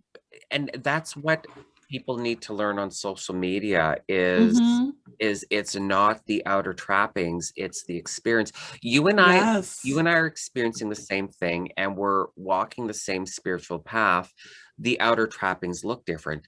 I happen to like the pomp and ceremony of ceremonial ritual. So I'm going to get into my regalia on a daily basis, and the full ceremonial altar is going to be in use, and I'm going to be my sunrise devotion, my noon devotion, my sunset devotion, my midnight devotion, and everything is so structured. What I find about that's helpful is when I need to step out of the role of magician, druid, spiritual person, as in I don't need to be wearing any amulets, special jewelry, blah blah blah blah blah. I can do that because I've created this in my sphere of sensation, what I need magically and spiritually. So hi everyone, thank you for listening to the Lux Files. I'm not just the host of this podcast, I'm also the owner of Lailokens Awen. I make beeswax and scented spell candles, loose stick and liquid incense, anointing oils and bath salts. So once you're done listening to this episode, why don't you head on over to my website at www.lailokensawen.com and check out my products. For your convenience, the link to the website is also in the show notes. And I have to play another role like Lady Ecstasy, the drag queen.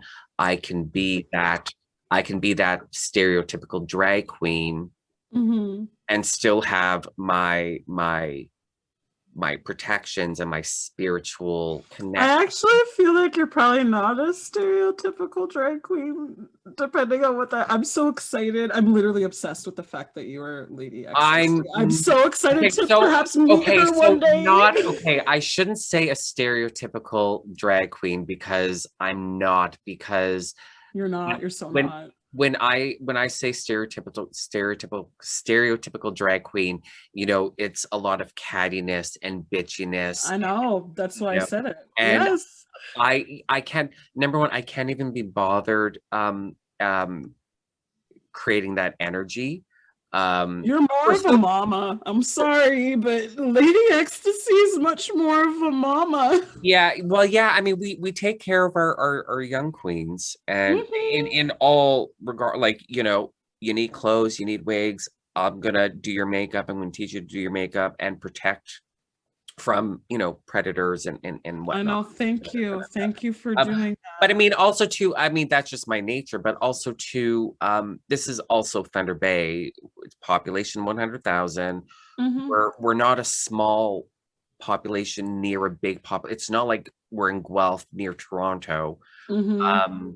We're in the middle of nowhere. There's no stars. We're not stars here. We're small town hicks in dresses. I love that though. I'm not doing drag queen bitchiness fighting. I need to go up there to see a show for a city in the back of Beyond. Like there's no fame here. You know what I mean? Like you don't need to backstab. There's nothing to backstab over here. So I'll tell you why also I'm so fascinated to meet Lady Ecstasy. Like I'm literally already manifesting and praying on it while we're talking. I'm like, please Spirit, make it happen. Please Spirit, let me like have an interview with Lady Ecstasy. Please Spirit, let Lady Ecstasy have her own podcast as well. No. I know. But although I did have the idea, but this happened right before COVID. I don't know if this will ever manifest because drag is a lot of work. It's hours of getting ready.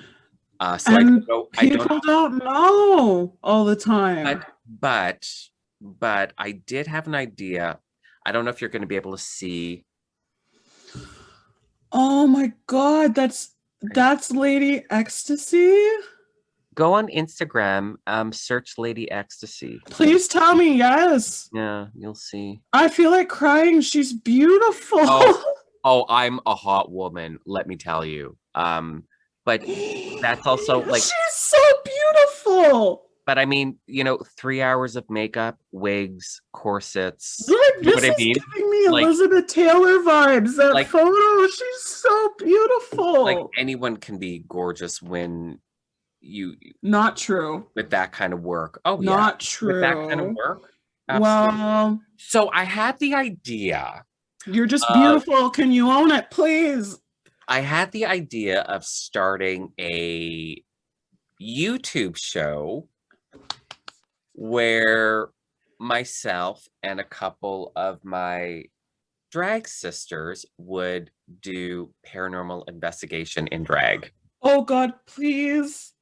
But here's the thing, it's so much work to It is. Drag, it is. But I actually feel that if you do a mini series or you do a web series like this, you should have a special where you show that. Because this is something that I, as a huge, now not closeted, huge drag queen fan, like I love the queens. I want to be loved by the queens. I want to be around the queens. Oh my God, am I obsessed with the queens? And they are just all so beautiful and gorgeous, and just, I can't go on enough about it. The advocacy that happens. Okay, so sorry. We had our group like going back like 20 years ago when I was young. And a couple of years ago, I think it was like 2017, because we all moved away and, and now we're all living in the same city again. And we were like, let's get the group back together and let's start doing drag shows like for fundraising, not for making money, because we're all professionals. We have our careers, number one, and number two, this is Thunder Bay. There's no 4 or 5 nights a week of drag shows, so it's not a money-making thing. Yep. So yeah. So let's put on drag shows. Let's fundraise money. Like one year we raised like $10,000 or $12,000 for Thunder Pride, like our local Pride organization. If you do this web series doing paranormal investigations and you want a guest ever, I am so about this concept that it's like, please, will you please deliver upon us this beautiful, hold on. It would be fun. This beautiful symphony of flavor of niche groups coming together that just, weaves this fabric of wholesome, spooky fun. Like, please. Yeah. I mean, it would be fun. And, I came up with like, oh, this would make a good show name. And for the life of me, I can't remember what it was. Because you're not committed to the idea yet. It comes I'm totally not committed to the idea. Absolutely. Exactly. And they know. Yeah. They know who, full well with the intimate relationship you have, they know, Yeah. and it's not gonna volunteer itself until you're like, okay, there's something here. Yeah. But I'm telling you, there's something there. We'll see. We'll see. Mm. We just got to get out of this friggin' pandemic first. The pandemic, and weirdly with the pandemic and restrictions, I don't know if you're finding this, but I seem to be busier than ever before with like projects and future things, and I I seem to be busier than ever before while not being able to physically realize all of it. my business almost doubled last year. Mm, And strangely,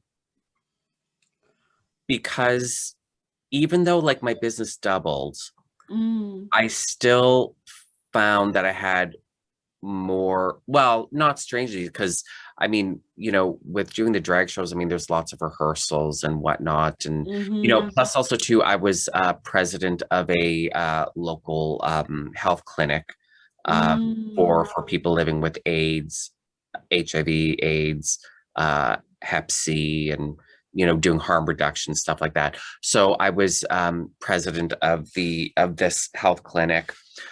mm, So not doing the shows and not having this commitment on the board of this health clinic, um, I was able to still like have my business doubled, but still have more time on my hands.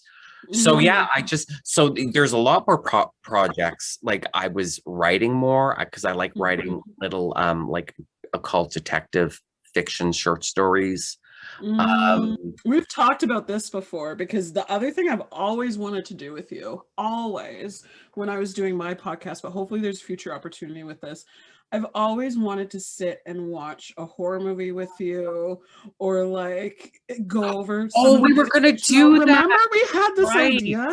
Yeah, because you don't like horror Because movies. you were I don't like horror movies because they actually scare me, and they have from when I was a child, Yeah, because I know that what goes bump in the night is real. So yeah. like that's why they freak me out. But also I think we talked about also perhaps doing true crime too, because we're both such huge true crime detective geeks and nerds. Yeah, That kind of yeah, stuff. Yes. So I would love to, however that manifests, I'm putting it out there right now, whether it's yeah. yours, whether it's mine, whether it's something else. I would love for us to hook up again and do that. Yeah, that would be fun. Yes, yes. But write your stories again about the true crime. What I loved about when we connected about that was seeing your enthusiasm.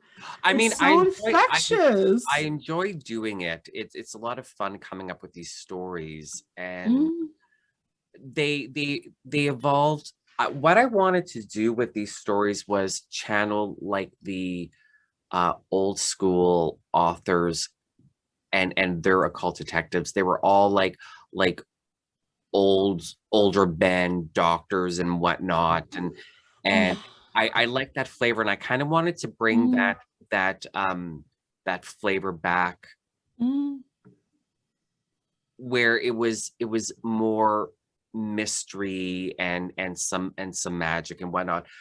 But I mean, I'm not a professional writer, and you know that saying, You're right? not a professional writer until you are. Well, but right, I don't Mm, know what it's like to be a 65-year-old man. I do know what it's like well, now 42, but when I started writing these, I was a lot younger. So the main character, I was writing him a lot mm, younger, mm, and because I like true crime and I like occult crime, blah blah blah blah blah.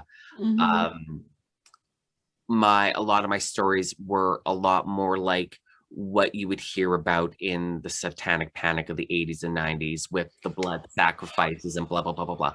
So my Love this. these stories completely evolved and away from like that old school occult detective, and more like I'm throwing like the worst of what people imagined in Mhm. satanic panic, and having a character that's a little bit more physical and, you know, having to save people from being But Sean, when you said write what you know, how do you know that you're not intimate enough with the journey of an older man that's a doctor, that's a detective? I'm just writing what you know isn't just personal experience, it's what you witness in your life, the people in your life. I just say that because it was such an organic evolution, because I wanted them to be like that old man doctor style, you know, of like these old school writers. And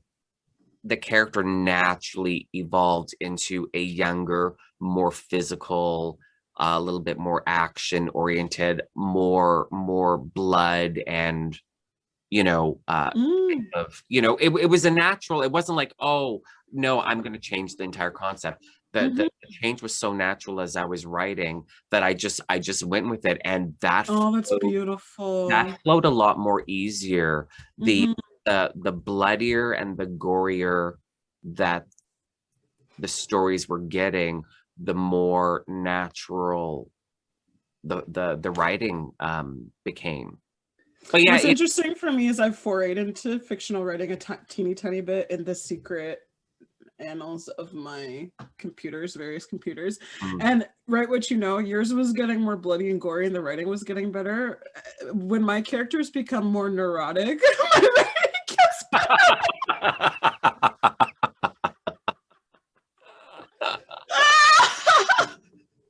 It's the best. Yeah, I know. Oh, that's hilarious. The more like clumsy, neurotic, because like secretly I am the most clumsy person ever. I was walking the other day when it was storming outside. I was walking home and getting caught in the rain, and literally I tripped because my foot was tired and didn't want to lift up off the paper. Oh my gosh. That's hilarious. I know. People would not imagine this about me, but isn't it so funny that like you get into that one drilled down area and it's like the writing just blossoms, and it's like, should I be happy that the writing's blossoming because I'm getting more gory and more? Yeah. That's me. Like, should I be happy that the more neurotic this gets, like the easier this flows? One of the easiest stories, like I hammered it out in 2 hours. Like blood sacrifice, rape, incest, and it was just so, because like I'm literally taking all the terrible stereotypes of the satanic panic of the 80s and 90s, all the bullshit that was out there, and you're going all in on it. and so I'm writing about, I'm like, no, it's real. Let me think about it. And so the more satanic panic the stories are, the easier they are to write. And one of these, it just flowed. Like inspiration was being channeled, and it just flowed. And it's like a 5,000 word story that I hammered out in like 2 hours. Meanwhile, others, I can sit for 2 hours and I wrote 100 words, you know? So when I say my foray into writing, I mean that I've only ever written when I'm in those moments where it's 2 hours and you get 5,000 words out. So I have in various places at least 10 different stories or novels started where it's like 3 chapters or 4 chapters, and then I revisit and I'm like, this is good, but yeah, I'm not finishing this. Yeah. Or sometimes I reread it and I'm like, wow, I went really neurotic with this one. Well, this one, you know, that I'm talking about, like I said, like there's the blood sacrifice, there's the rape, there's the incest. I'm like, do I want people to read this and think like, oh, he likes this kind of stuff? Just a light Tuesday afternoon with a cup of tea drink. Yeah, you know. In my bubble bath. Yeah.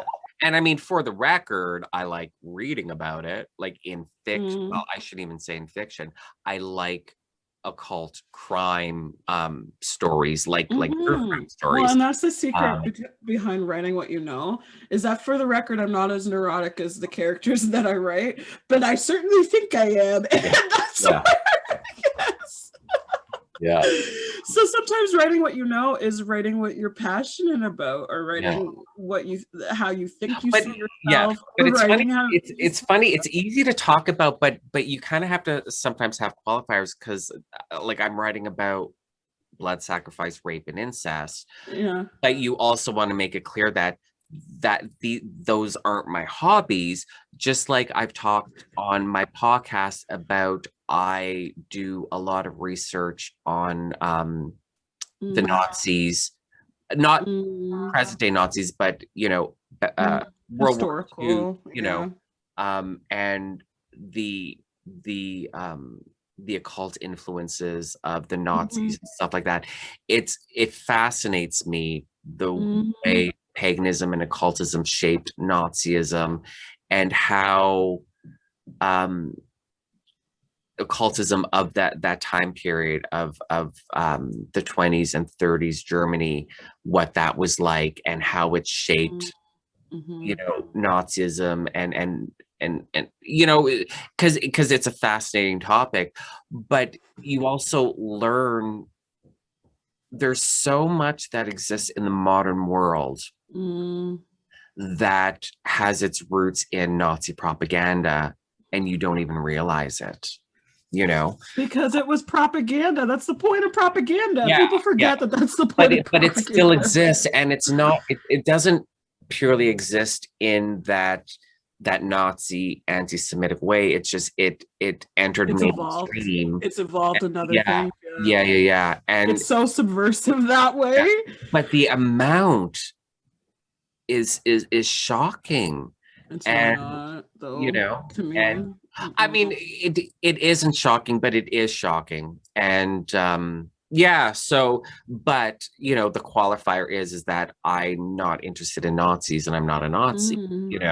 So subversive topics, you kind of have to add those qualifiers, like it's why in my branding I'm not branched off more, because, like, bringing up the branding topic again, we have to be so careful with the branding sometimes that we may have all these diverse groups of interests, and we may have all these pieces that are facets of who we are. What part of it makes sense to incorporate into the business, and what part of it doesn't? And not all of it needs to be. But I would love for my passion of true crime to be incorporated into my spiritual. I've been vocal about that for years and trying to manifest it. Like, I want to do more true crime work. Like, oh my goodness, yes. Because it's just, there's something fascinating about it for me. Like, it's a case study into the psyche, but it's also, I love when I receive and channel about events that have happened when I've not read about it in the media, because then it's like, I just love that experience so much. It doesn't mean that you like killing or you actually do killing, you know what I mean? No, because what I'm fascinated by more so, especially because of my mediumship and working with clients, is how we decide things and think things and feel things, like the psyche of being human. And sometimes the most polarized examples of that is where there's the most richness of answers to questions. So, like, ... true crime, ... incest, rape, blood sacrifice. By the way, we're wholesome people. We're not really into these things, like, at all. But I mean, like really, read anything that Stephen King's ever wrote. Well, he's obviously not a pathological serial killer. No. It's Can I tell you that I was literally just at Walmart yesterday, and The Last Stand was in the $5 DVD bin, because I go into the $5 DVD bin at Walmart up to my elbows. I am that person. I will not be embarrassed or shamed by liking cheap DVDs and still using DVDs. Okay. But speaking of Stephen King, I literally saw The Last Stand he's incredible, that man, with his stories. I mean, I don't know if I want to be alone with him in a house at night. No, Because it reminds me of that Johnny Depp movie, The Secret Window. Do you remember that one from like the 90s? Was it 90s or early 2000s? I can't remember. But like I imagine these writers that weave these worlds like this that are so psychologically intensive. Like ever since I saw that movie, The Secret Window, it's like every writer like that lives that life now. Yeah. So you're right. I don't want to be in Stephen King's house because the secret window. Yeah. Yeah. I know it's ridiculous. It's ridiculous. Yeah, that's what I write about. Like it or don't, I really don't care. Yes. You know? But I bet people would imagine coming to our houses and they would imagine that like they open a closet and there's like this like what you would see in the movies type of altar that is creepy. And you know, people probably assume these things about us with the type of work that we do. Like someone's gonna come to my house and there's like cracked mirrors everywhere and the lights flicker on all the time, and it's like, no. It doesn't work that way. No. And I bet your ritual space is homey and comforting and it's not all like, you know, it actually ritual space. Like I painted the walls gold and one wall red, so it's the colors are warmer because the walls were like a bluey gray and a blue, and it goes with the cedar really nicely. So it's very warm in here. There's a fireplace and all my products are here and my altar, my working altar. Because you mentioned ritualistic work paired with doing your products, and people, you know, those memes where it's like what people think I do, what I actually do. Oh yeah, I mean, like, yeah. But see, that's the funny thing though, because you know what people think I do, you know, stirring a cauldron. What I actually do is stirring a cauldron. Stirring a cauldron? What people think I do, talk to myself constantly in the spirits. What I actually do, talk to myself constantly in the spirits. Yeah. Sometimes those differently. Yeah, sometimes those memes hit a little close to home. They hit a little close to home, but it manifests visually differently because they're actually imagining a big cauldron and they're imagining, you know, you hood it over the thing and, you know, bubbling green and dark and creepy and blah blah blah. Yeah, and for me, you know, I have skulls all over the place, but I still wouldn't. It's still not dark and creepy. No, well, in skulls, I'm sorry, skulls aren't dark and creepy. They're comforting to me. They will be to some people, you know. They will be to some people. They will be absolutely, but there's there's an earthiness to it that I love. Yeah. Like I can see 4 right now just from where I'm sitting.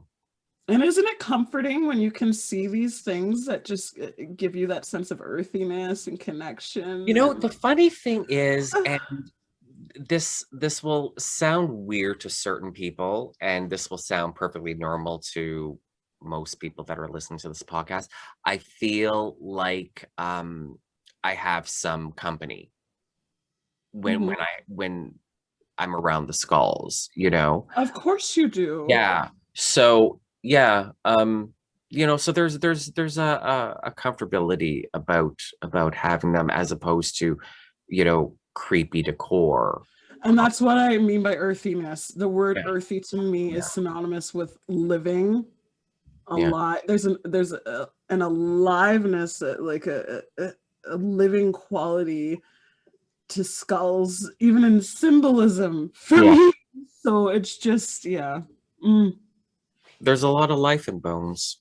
There's so much life in bones. Oh my, it reminds me of, you know, that old cartoon you see around Halloween where it's the dancing, spooky dancing skeletons. Like, that's how much life there is in bones. Absolutely. Yeah. Yeah, no doubt about that. No doubt about that. I'm going to pause for a second. Beautiful. So we're back once again. Yay. We are. Yeah. I know you guys missed us. Absolutely. Oh yeah. Well, I guess to them they're not gonna notice, really. They won't notice, but like pause. There's perceived missing us. Yeah. What were they talking about when they were on pause? What did we miss? Just like what we were like, all the juicy stuff we were talking about before we hit record at the beginning. It's far too exciting to tell you guys about, of course. No, we're just normal people doing normal things. Sometimes when you're not seeing us do other things. Yeah. Normal. Yeah. That's oh, crying out loud. Hold on. I gotta pause. Friggin' dogs. I filled up their bowl of water when we paused there, and one of my dogs totally drank it all. So the other dog's looking at me and like, all right, hold on, I'll pause again and refill up the entire bowl. Like my one dog, Cheto, he likes to drink so much water. Like he'll drink water until he just throws it up and all of his food everywhere. Oh my goodness. Yeah, so I have to, yeah. It's like, I guess it's a game he likes to play. I guess it's fun for him. I don't know, because he sure likes doing it. I wonder though, at that point, sometimes I wonder if it's a biological impulse or a deficiency of some kind, or if it's like there was a time in their life where they went without, so they always remember that. Like I've had him since he was 3 months, and yeah, he's 11 years old, and he's always had a really sensitive stomach. Yeah, so I have to, like, when I say like fill up the bowl, like when I know Chato's gonna drink a lot of the water, like I give it to him in like small increments. Portion the bowl. Yes. Yeah. So yeah, so he drank it all, and then Chef's standing there looking at me. I'm like, all right, I'll just pause my podcast again because that's not important. And it's no different than how Holly needed to be all up on me the entire time. And I mean, I love her for it. She loves rubbing her energy all over what I do. Physically, she does it. But at the same time, sometimes it's like, okay, you know, mommy, daddy, whomever, we're busy right now. Go occupy yourself, please. Well, it's funny too, because that, you know, they're pretty quiet dogs, and whenever I have a podcast, the second I hit record, then they have to wrestle and, you know, make like the little like growling noises when they wrestle. I'm like, why not? Like, of course. For mine, it's hearing my voice but knowing I'm not speaking to her. Yeah.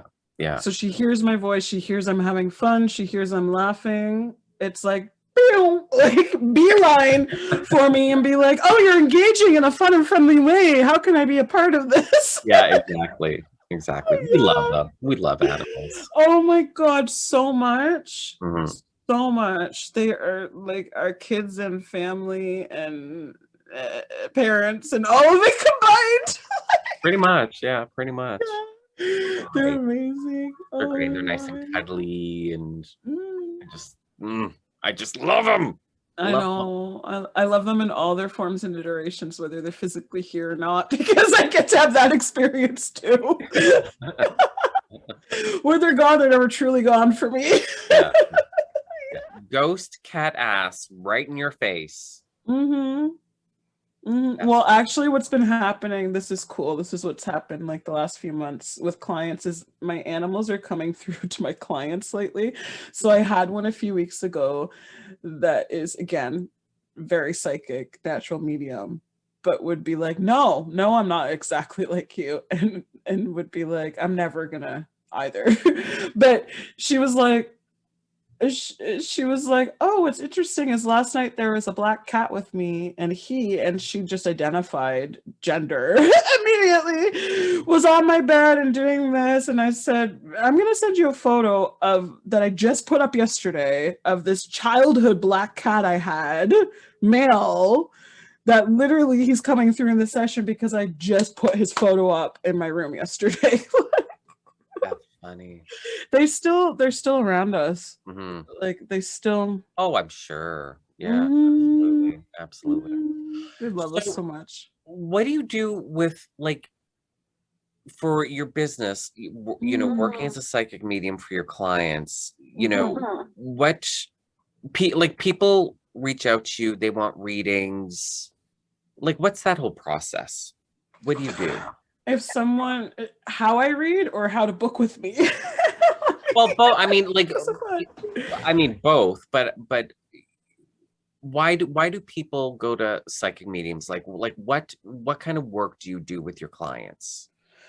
Oh, that's interesting because why they come and the work I do, two separate things sometimes. Yeah. But usually people are seeking out a psychic medium because there are questions that need answers, whether it's their personal life, whether it's more esoteric type of stuff.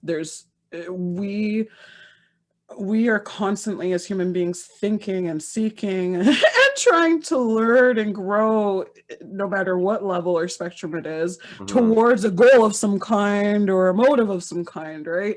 So when there's questions that need answers and people aren't sure of how to find that for themselves, or maybe they're not liking the answers that they're getting, they seek out a psychic medium for that kind of thing. So for me, booking with me is I do everything online right now because COVID. Yeah. So booking with me is on my website, and it's through a calendar that you book. I take prepayment because that's the only way I do it online. And it's a session over Zoom, over video chat, no different than what we're doing. And sometimes if the client requests it ahead of time, I'll allow them to record from their end as well during a session. Right. And then how I go about it, it's no different than how we've been sitting down. I've been tuned into your energy the whole time that eventually I was like, I can't bite my tongue about the 10, about any of it, because if I'm tuned into you, it's just happening. Even and in a reading, I'm seeking out those answers. I'm seeking out that information. But in an environment like this, ethically, I'm just sitting here basking in the energy, the flow of what we're doing. Right. And while that's happening, the screens are going off over here. And sometimes the screens are going crazy enough that I'm like, okay, what is it? Like, what's, yeah. But what's interesting with the type of reading I do, I oftentimes allow clients to ask me what they want or give me whatever information that they want in the beginning initially when they sign up, but then I don't really want to know anything after that point at all, because I want it all to be served through the validation of me not knowing. So things. You won't necessarily, like when you're working with a client, you're not necessarily going to know why, like what issue they have. No, it's very much like how we just had that moment with the number 10 and the lizard sign and all of it. All of those moments that happened organically is exactly what happens in a reading. Okay. Now, do you have clients that ever contact you and you know, like you know, when you're in the seance and you're okay, there's this person coming through and you know, do you have people like, oh, I need to contact my dead husband because I need to know where he, I don't know, buried all of our money, you know, hid like the ring or whatever. Yes. Yeah. Yes, I do. And the clients that I have that come to me like that are Venn diagrams, sometimes the ones where their partner or spouse was living a double life. So they come to me with notebooks, photo album. They almost come with too much sometimes. Okay.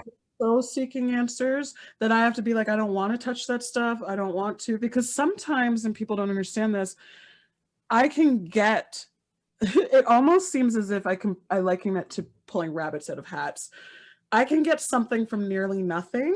Right. Most of the times that, like, if you're going to pile stuff on me, it's too much. Like, Right. Because I'm always having to distill and funnel the information, and I'm already getting that much on my own.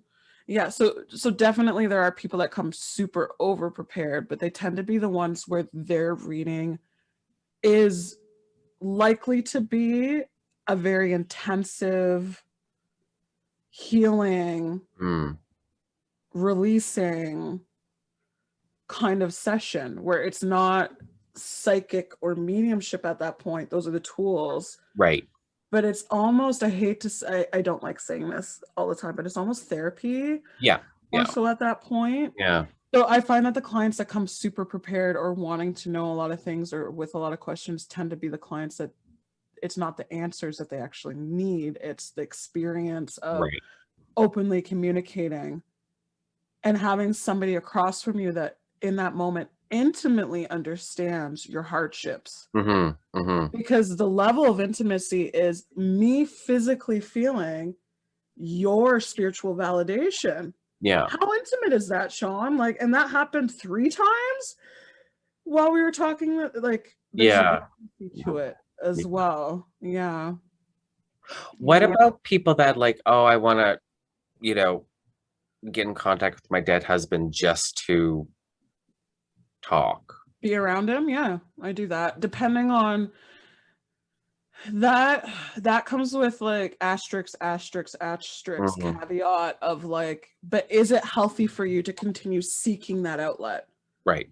That's the other side of it, is I sometimes will get a sense or be told very specifically by ancestors or even by the dead husband, she's holding on so tightly and she's constantly needing to hear things from me or he that I don't know that I want you to tell them stuff anymore. Like, tell them hi, tell them this about our dog, or, you know, the validating evidential things that has them believing that that person's there.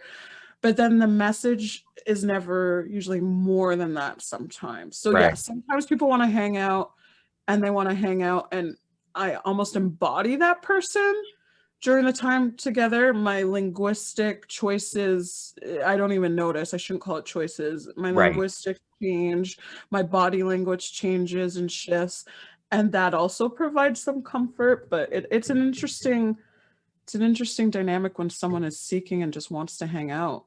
I do that, but within reason, when it's not, because there is a very fine line with people seeking out these services that then there's an addiction sometimes that develops, like, quite honestly. I mean, I think, you know, the people that are listening to this podcast, they're more occultists than just regular mundane people.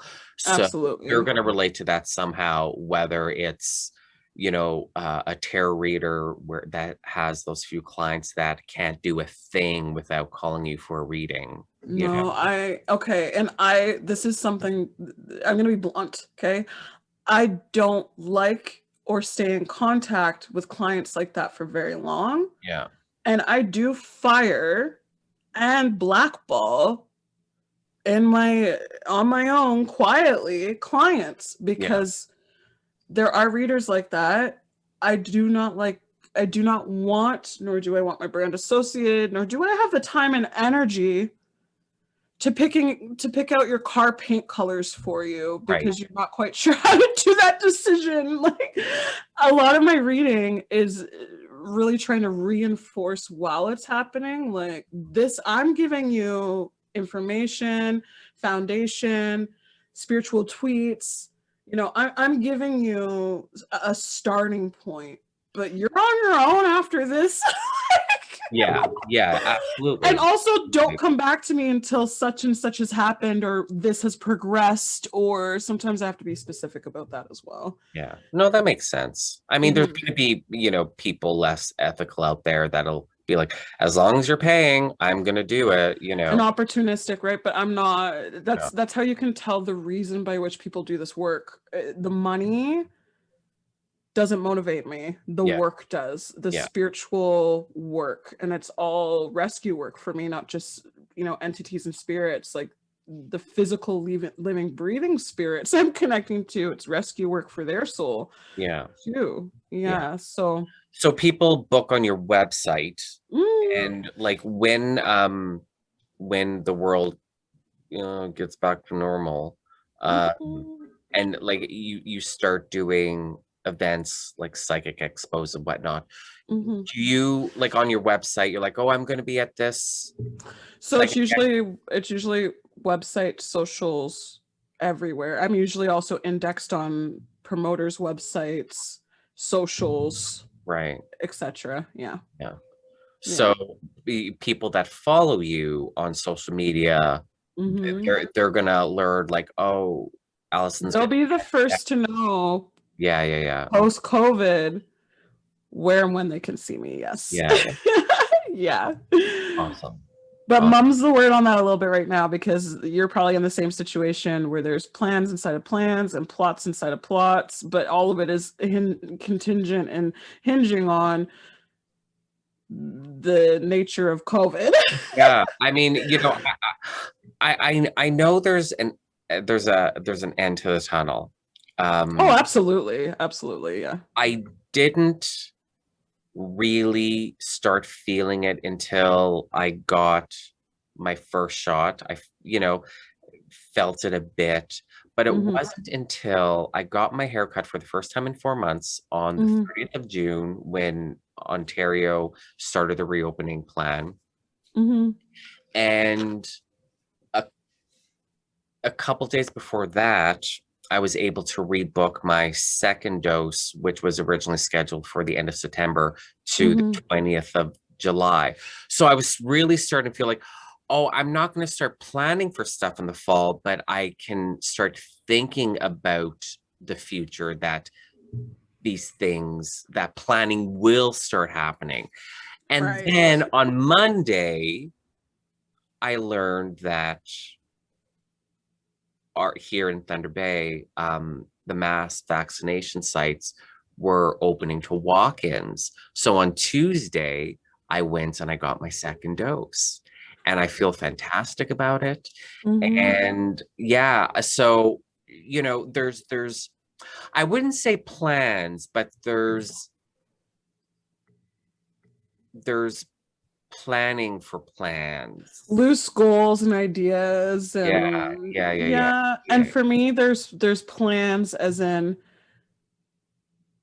I now can answer the question of whether I'm traveling or not.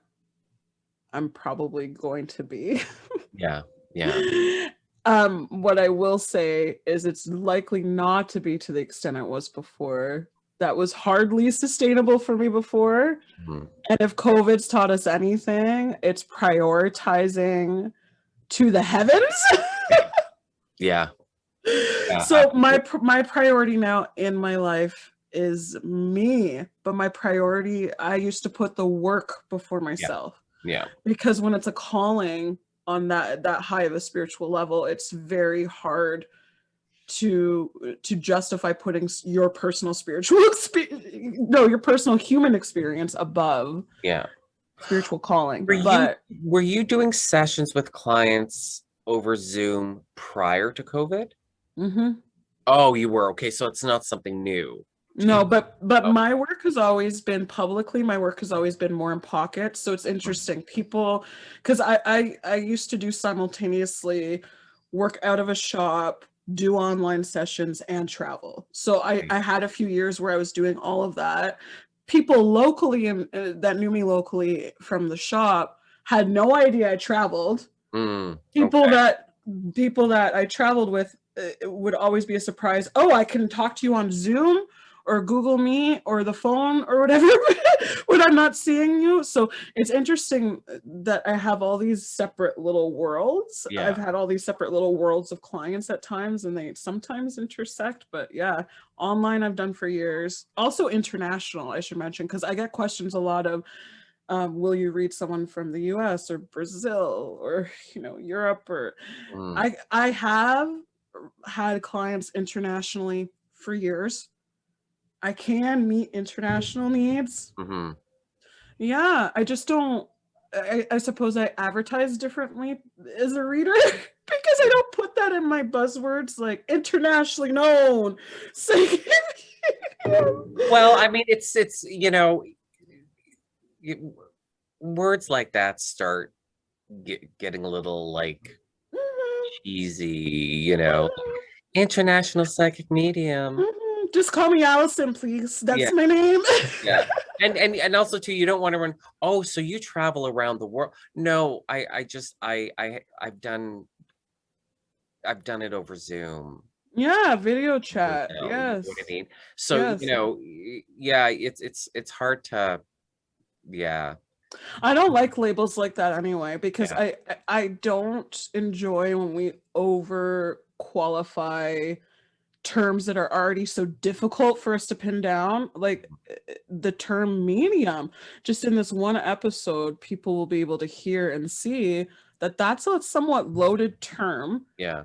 That people that are either can identify with that word or may not. Right.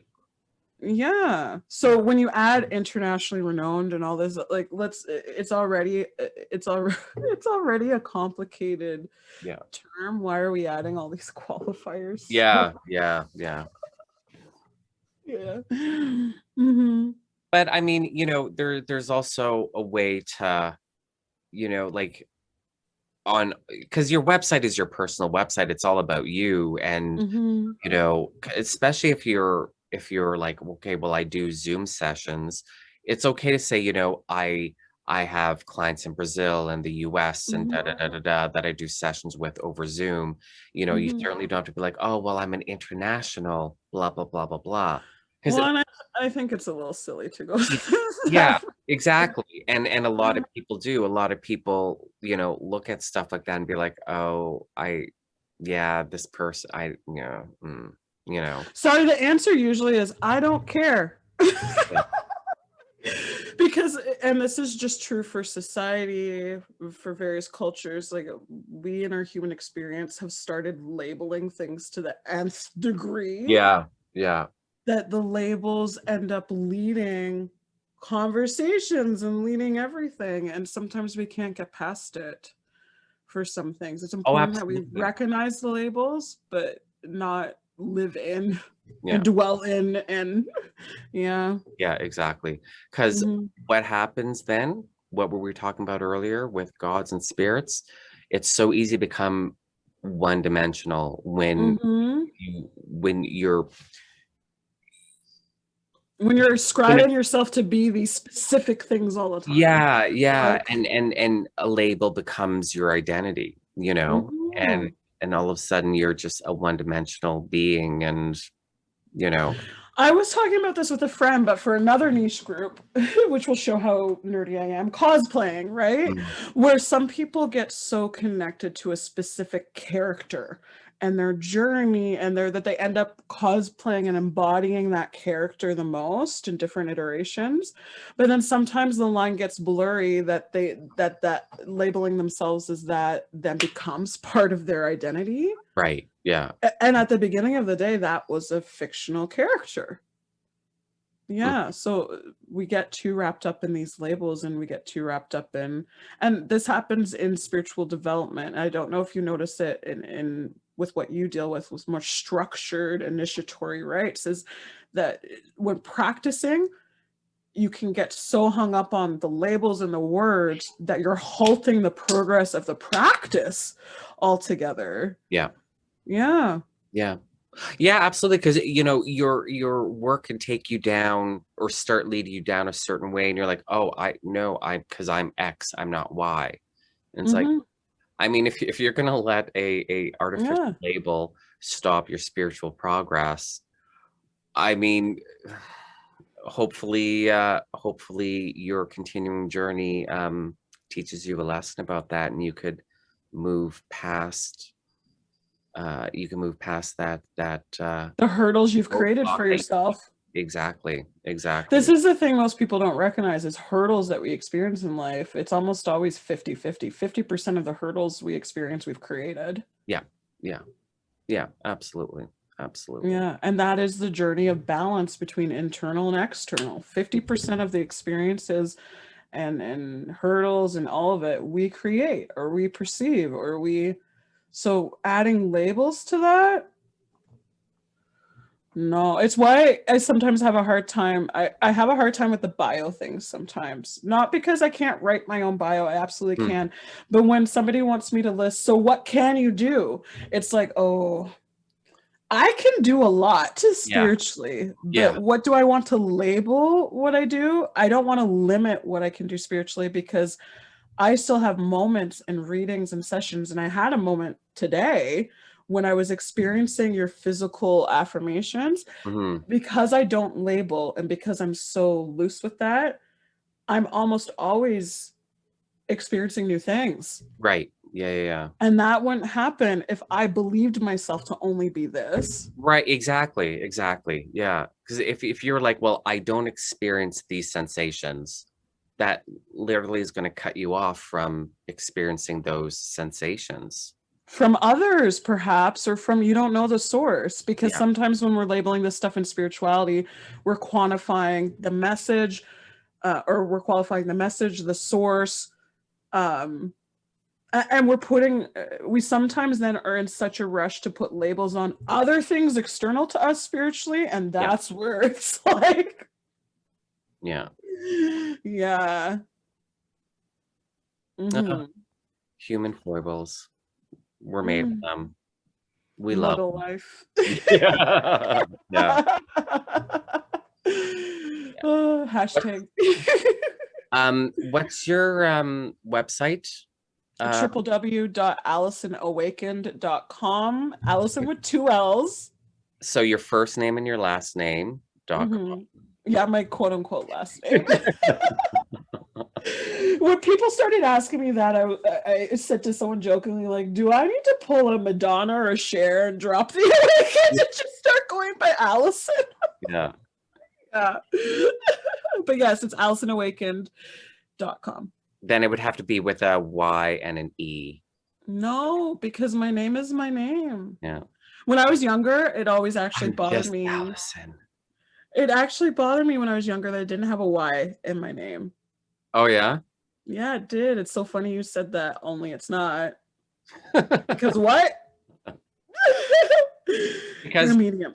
But I always wanted a more interesting name, but no, it's the classic spelling, Allison. I'm just Allison. There you go. Just Allison. But I'm also just Allison. and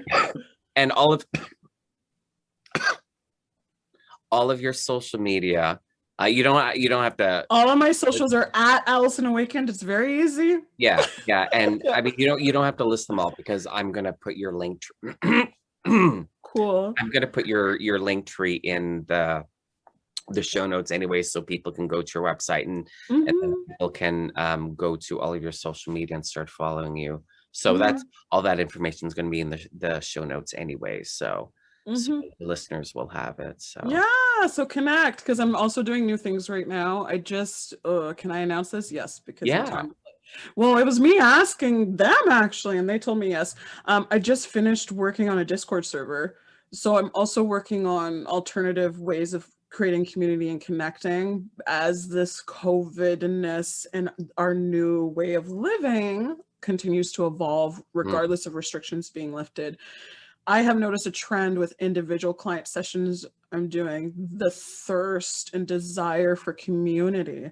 Okay. Which is why when you were discussing your community, I just had such that sense of warmth, because you have something that is just truly incredible for yourself while all this is going on, that you have that trusted group of other spiritual practitioners that you can, build things on. But I find on the flip side of that, more so not in the cult, but more in the new age side of things, which is where I play a little bit more, it's less organized. So there's a lot of people are not sure where to go. Yeah. So I'm trying to create community as well for that sense of, and especially since we've all somehow, this is a time to jump on these things, because we've all had to learn how to do things online. Yeah. Absolutely. Stay sane. Absolutely. Oh, that's good. That's good. So people can, if people want access to me beyond sporadic emails, my website, every once in a while I answer DMs, but it depends. If they want more contact with me, that's where I'll be chit-chatting about everything in my life. On the Discord. Okay, that's good. Yes. Well, I'll have to join it. I'm on Discord. Because Michelle Belanger had invited me to her house, Kapuru Discord. So I ended up, joining Discord and whatnot. So it's a great tool, although it's a tool that's not fully understood, because it was born from gaming community. Yeah. But it's a stellar tool for creating community and fostering community. Yeah. So and streaming, and so much can happen there. Yeah, so that's yet another social media thing that another platform. So, yeah, so I'll have to join yours then. Yes, yes, you will. That's awesome. Yeah. Well, thank you so much for doing my podcast. I'm so happy. Thank you for having me, because I'm a fan. You were saying you're a fan of me. Okay, because I have to tell you, this is the other thing that happened synchronicity recently, is I have this trunk of like incense and like spiritual, like, because I sometimes do ritual, and I have my trunk of ritual items, and I'm sorting through it because it's been a little while, which I'm embarrassed to say, and right nestled in a full archaeology type of layer in my chest is a bunch of your product. Oh, that's funny. But I do this thing where I hoard the products that have the best, cleanest energy to me. So like I go to these festivals, these events, to seek out people like you and to meet people like you, because you make the best products for me to be able to do the work I'm doing with clients. And I'll have to send you photos later of this stuff, and maybe send it to you in DMs or something, because it's probably your old labels from years ago, so it'll give you this warm feeling, and it's probably like maybe product lines you don't do anymore. I haven't discontinued anything. I am actually discontinuing a bunch. Yeah, I'm discontinuing a bunch of products for my fall winter catalog that's coming out in September. But I've never this will be the first time since I launched the business in 2014 that I've discontinued something. I have some loose incense, candles, and there's something else. Did you ever do resin? Because I think I have some resin.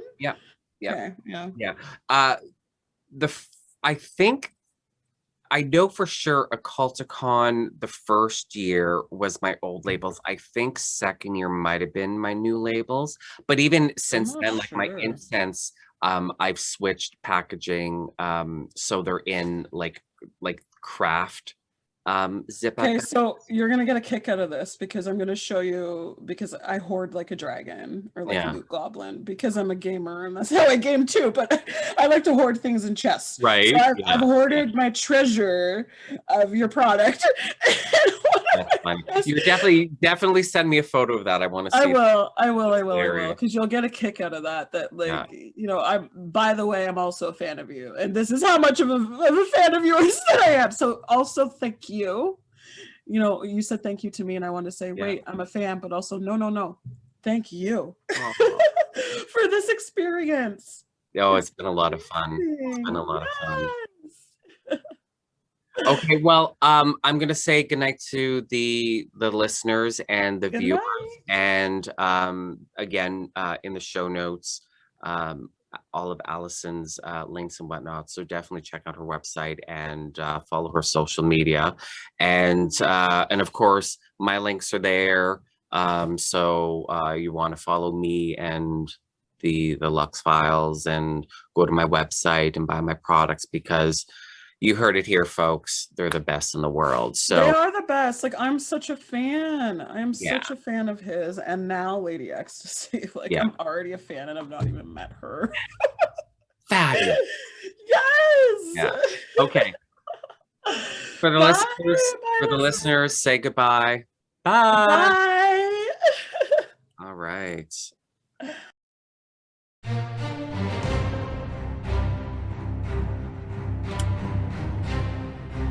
Thank you for listening to this episode of the Lux Files.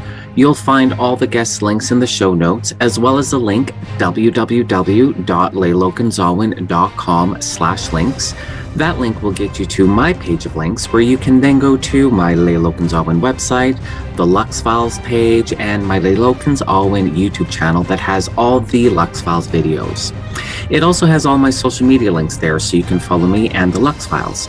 And don't forget to subscribe to the Lux Files wherever you get your podcasts. And lastly, if you enjoyed this episode, please consider leaving me a review. Until next time.